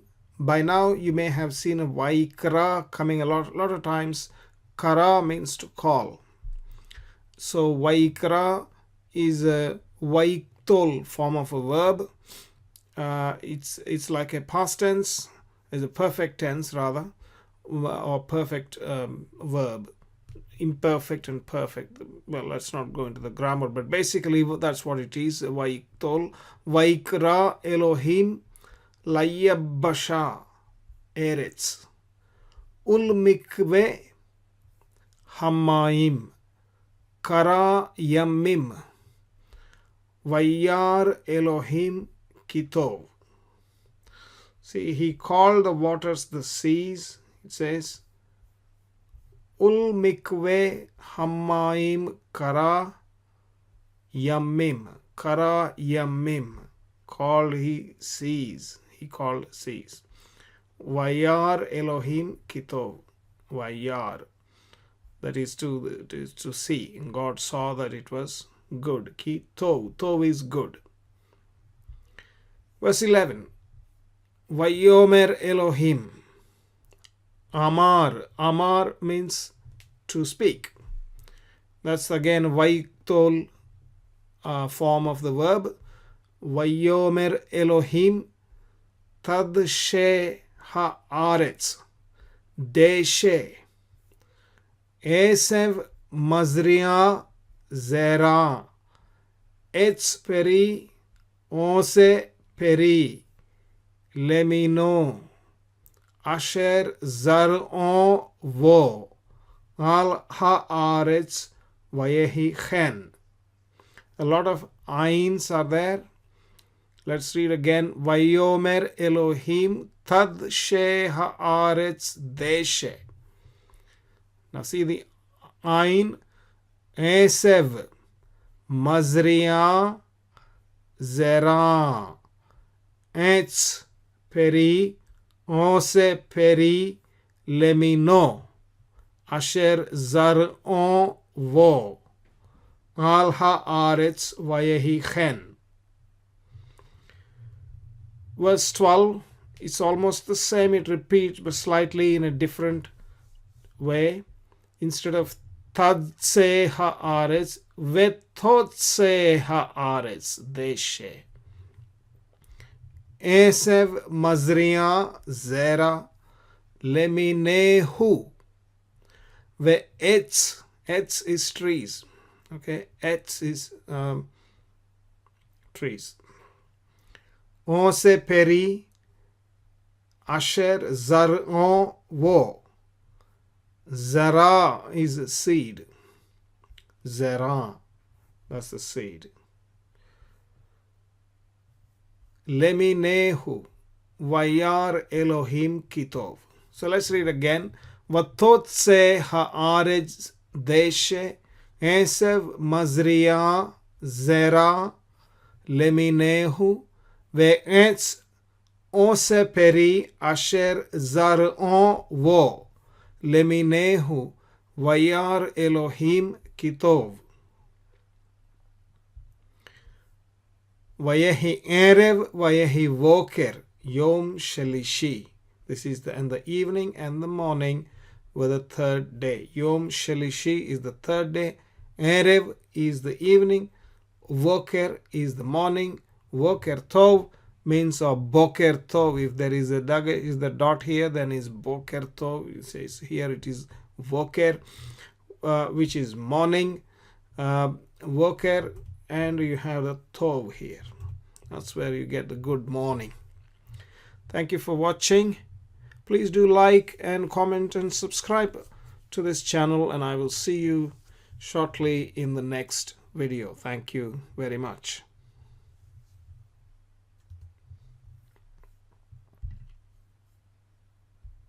Hello, welcome to my channel, the Hebrew Bible. This is Moses Gumadi, and today let us read Genesis chapter 1, verses 14 to 19 in Hebrew. That's about the day 4 of the creation. Verse 14. Vayomer Elohim Yehi me'orot birkia hashamayim lehavdil ben hayom uven halayla vehayu leotot ul mo'adim ul yamim veshanim. Let's read again. Vayomer Elohim yehi me'orot birikia hashamayim lehavdil ben hayom uven halayla vehayu leotot ul mo'adim ul yamim veshanim. And God said, let there be lights. Me'orot. Or means light. Me'orot is the plural for the lights in the firmament or the expanse. Berakia is birikia. Those of you, the Indian audience of this channel, might recognize this formation as a sandhi in Sanskrit and South Indian, some South Indian languages, also perhaps in Hindi. Birkia is be prefixed with rak, be prefixed, the word, the letter bet prefixed in front of the word rakia. Rakia is the firmament. So be rakia is birkia. So that's why I said it looks like sandhi. Right, so that's the verse 14. Heaven, of course, is Shamayim, heavens, Hashamayim. Bain is between, Lehavdil, to divide. And then Halayla, that's the night. Hayom is the day. Ul Mo'adim, Mo'adim is seasons or festive times or appointed times of the calendar. Verse 15. Vehayu lim orot birkia hashamayim lehair al haaretz YHVH. Let's read again. Vehayu lim orot birkia hashamayim lehair al haaretz YHVH. Let them be for the lights in the firmament of heavens to give light upon the earth, and it was so. YHVH is, and it was so. Verse 16. Vaya'as Elohim et shene hammeorot. These are the lights. Shene is two. Hammeorot is the lights. Hammeorot haggedolim. Et hammaor haggadol lememshelet hayom ve'et hammaor. Hakkaton lememshelet hallayla ve'et hakkochavim. Let's read again slowly. Vaya'as Elohim et shene hammeorot haggedolim et hammaor haggadol לממשלת היום ואת המאור הקטון, לממשלת הלילה ואת הכוכבים. So quick analysis. Vaya'as is to make, and he made, the Lord, Elohim, God. Et shene hammeorot, two lights. Shene hammeorot haggedolim. Gedolim is great lights, big size. Hammeorot, two lights of big size, two great lights. Et hammaor haggadol lememshelet hayom. So the haggadol maor means the maor is the light. One light to rule, lememshelet. Hayom, the day, to rule the day. Vet hammaor hakkaton, this is the smaller light, the lesser light as it is called here. Lememshelet, to rule halayla, the night. Ve'et hakkochavim. Hakkochavim. Hakkochavim is the stars, and the stars are also made. Verse 17. Vayitara Vayiten otam Elohim birkia hashamayim lehair al haaretz. Vayiten, and he gave otam, them, God, birkia, to or in the rakia, in the firmament. So he basically put them in the firmament of the heavens. Hashamayim lehair, no, this is actually not ayin, lehair al haaretz, lehair al haaretz, to give light upon the earth. The ir is coming from or, which is light. So lehair is to give light. Verse 18. Velimshol bayom uvalayla ulahavdil ben haor uven hachoshech vayar Elohim kitov. Let's read again. Velimshol bayom uvalayla, uvalayla, Dagesh. Velimshol bayom uvalayla ulahavdil ben haor uven hachoshech, hachoshech. This is the darkness. Vayar Elohim kitov, and God saw that it was good. Verse 19. Vayehi erev vayehi voker yom revi'i. And the evening and the morning were the fourth day. Vayehi erev vayehi voker. We talked about it in the previous video as well. Yom revi'i is the fourth day. Arba. That's the root from which the fourth day is derived. Revi'i. That brings us to the end of this video. Please do like and comment and subscribe to the channel and press the bell icon so that you can get the notifications whenever I release the videos. And thank you very much for watching. Please do forward it to your friends too, those who might be interested in learning the Hebrew language or just listening to Hebrew text of the Bible. We'll see you shortly in the next video. Thank you. Hello, welcome to my channel, The Hebrew Bible. This is Moses Gumadi, and in this video, let us read Genesis chapter 1, verses 20 to 25 in Hebrew. Verse 20. Vayomer Elohim yishretzu hamayim sheretz nefesh chaya ve'of ye'ofef al haaretz al pene rekia hashamayim. So let us read again.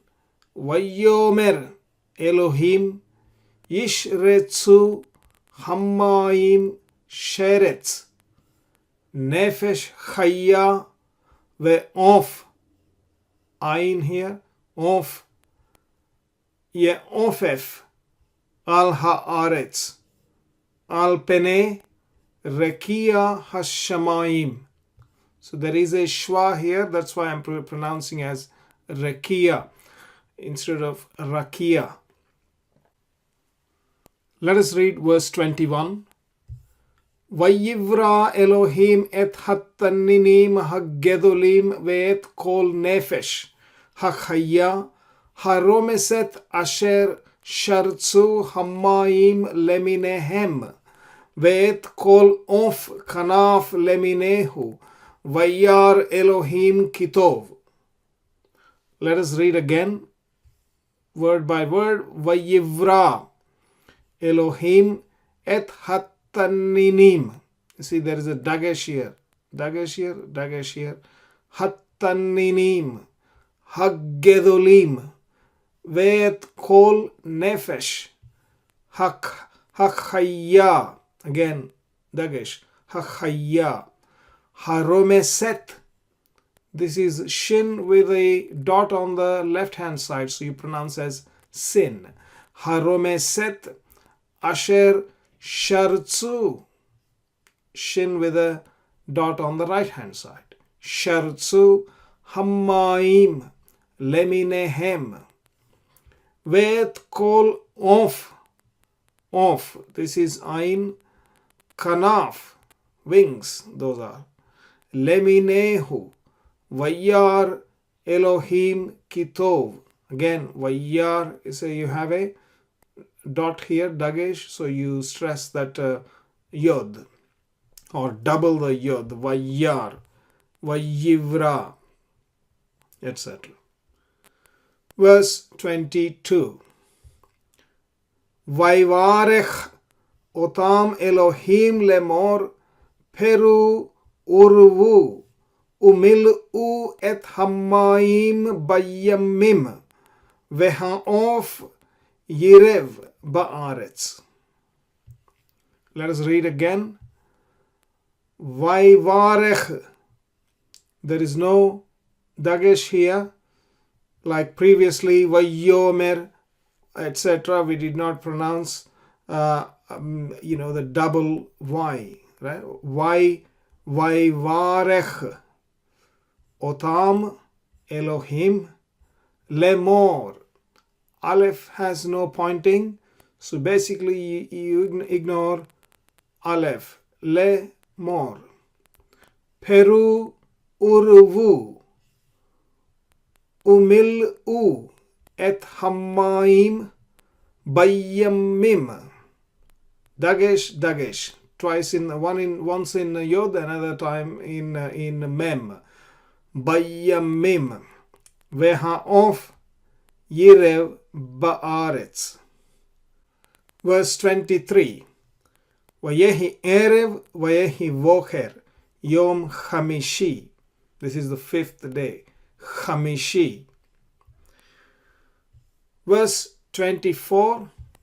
Vayomer Elohim totse haaretz nefesh chaya leminah. You see there's mapik in the he. You pronounce it leminah. So let's begin. Vayomer Elohim totse haaretz nefesh chaya leminah behema v'remes v'chayto eretz leminah vayehi. So this word here, v'chayto eretz leminah vayehi chen rather.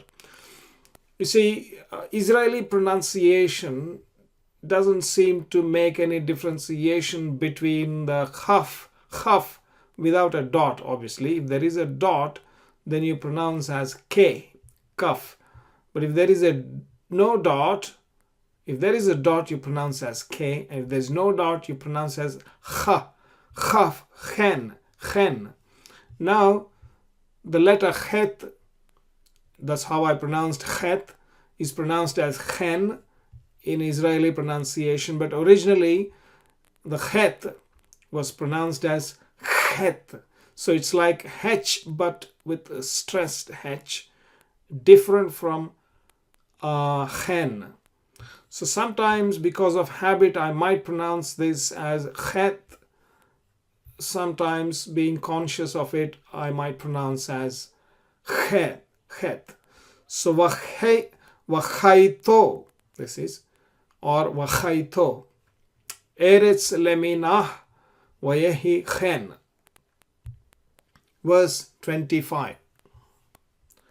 Vayas Elohim et chayat haaretz leminah ve'et habehema leminah ve'et kol remes ha'adama leminehu vayar Elohim kitov.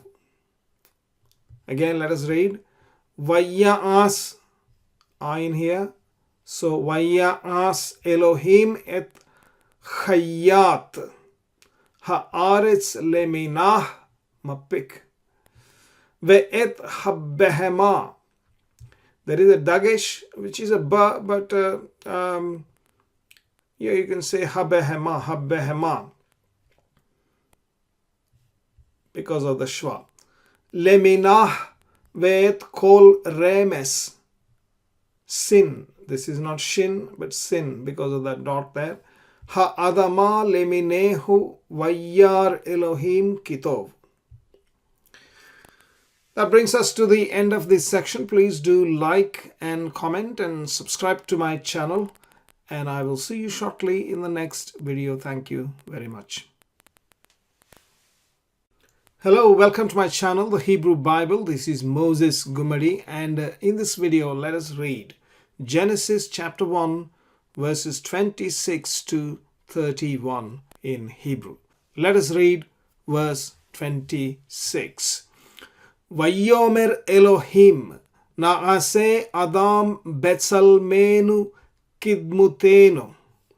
Vayirdu bidgat hayyam of hashamayim behema chol haaretz chol haromes al haaretz. Let us read again. Vayomer Elohim na'aseh Adam betsalmenu kidmutenu. So let's read again. Vayomer Elohim na'aseh Adam betsalmenu kidmutenu.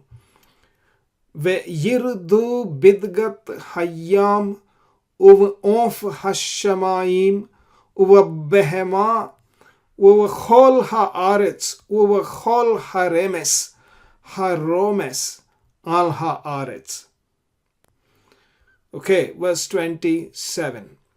Vayivra Elohim et ha-Adam betsalmo. Betselem Elohim bara oto. Zachar venukeva bara otam. Verse 28.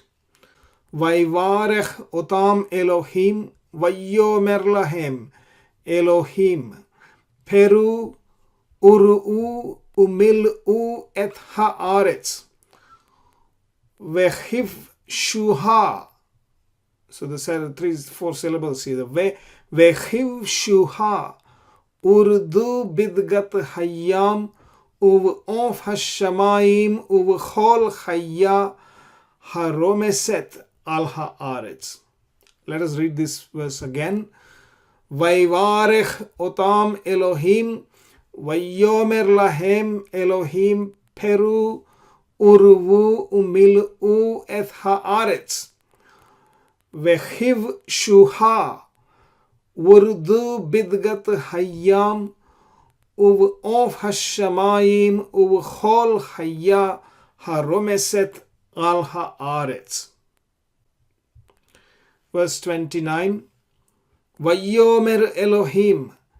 Hinne natati lachem et kol esev zorea zara asher al pene kol haaretz ve'et kol haetz asher bo feri etz zorea zera lachem yehye laochla. Again, word by word, I think. Vayomer Elohim hinne natati lachem et kol esev zorea zera. See the difference? The words are the same. This is cholam and tsere. Here is segol and patach. So there's a difference. Zorea zera asher al pene chol haaretz ve'et kol haetz.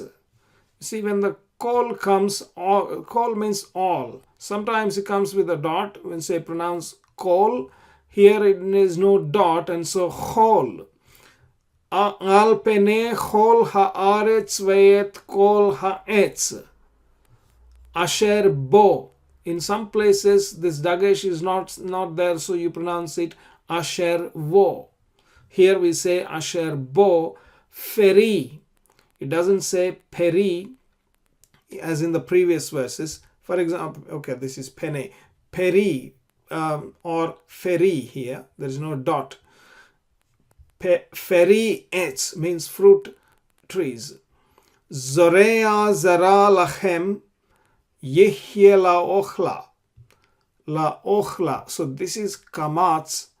However, it is called Qamats qatan because we pronounce it as O, not A. That's because of some rules. Generally, like as in kol, this is not kal, this is kol. Certain words you can just remember. There are some rules. If there is a stress symbol, which I have not shown cantillation on this one. If there is a stress in the next, and then this is a closed syllable, etc., then you use Qamats qatan. Those sort of rules are there. Maybe I should do a separate video on that. Le'ochla, le'ochla. So let's read this verse again. We've spent done a lot of commentary on this. So I'll just read plainly and move on to the verse 30.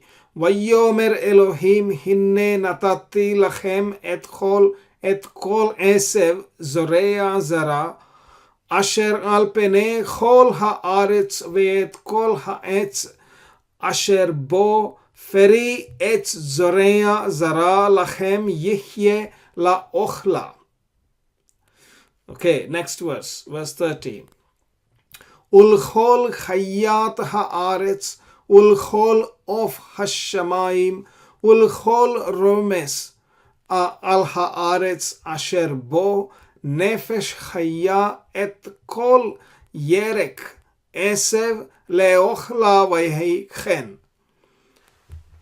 Again, ulchol chayat haaretz, ulchol of hashamayim, ulchol romes al haaretz asher bo nefesh chaya et kol yerek esev la ochla vayehi chen. And it was so. Verse 31. Vayar Elohim et kol asher asa vehinne tov. Everything was good. Behold, it was good.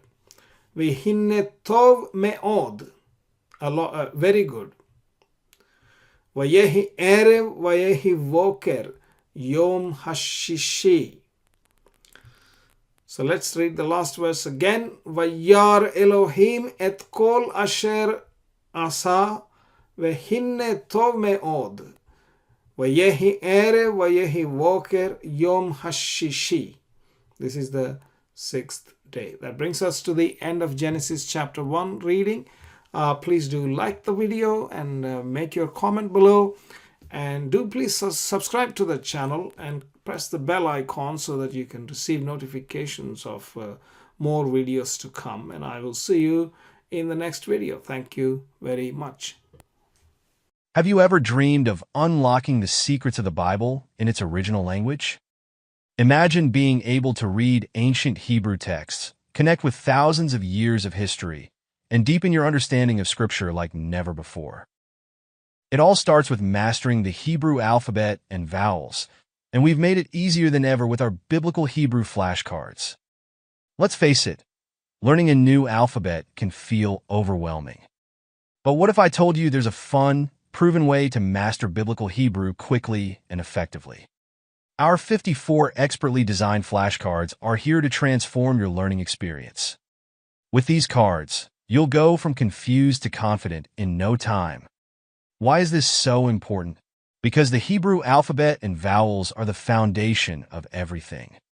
Whether you're a theology student, a language enthusiast, or just curious about the Bible's original language, these flashcards are your gateway to a deeper connection with Scripture and history. Here's what makes our flashcard stand out. Premium quality. Printed on 350 GSM, coated cardstock with a sleek matte finish and lamination for durability. Perfect size. Each card measures 63 by 88 millimeters, comfortable to hold and easy to carry. Comprehensive set. Includes 34 consonant cards, 19 vowel cards, and even covers the 6 Begadkefat and 5 soffit letters. Double-sided design. Front features the Hebrew letter or vowel. Back includes the English and Hebrew names, transliteration, and pronunciation guide. It's like having a Hebrew tutor in your pocket. Don't just take our word for it. Our flashcards have earned rave reviews on Etsy. Customers love how these cards have accelerated their Hebrew learning journey, praising the high-quality materials and clear, easy-to-read design. One reviewer said, "Love them. They're my go-to instead of YouTube. Loving it. Oh, much unwasted time now profitably used learning Hebrew. Thanks." Cards very good quality, as good as high-quality playing cards. Ready to start your Hebrew adventure? It's as easy as scanning a QR code. Each set comes with a special card that gives you instant access to usage instructions and a quick way to order more. Or simply click the link below to get your hands on these game-changing flashcards today. Your biblical Hebrew flashcards will arrive in a stylish, printed tuck box made of 300 GSM coated paper with a matte laminate finish, shrink-wrapped to ensure it reaches you in perfect condition. But here's the thing. Every moment you wait is a moment you could already be learning. Don't put off your Hebrew journey any longer. Click the link or scan the QR code now to order your flashcards. Start turning those mysterious symbols into familiar friends and open the door to a world of biblical understanding.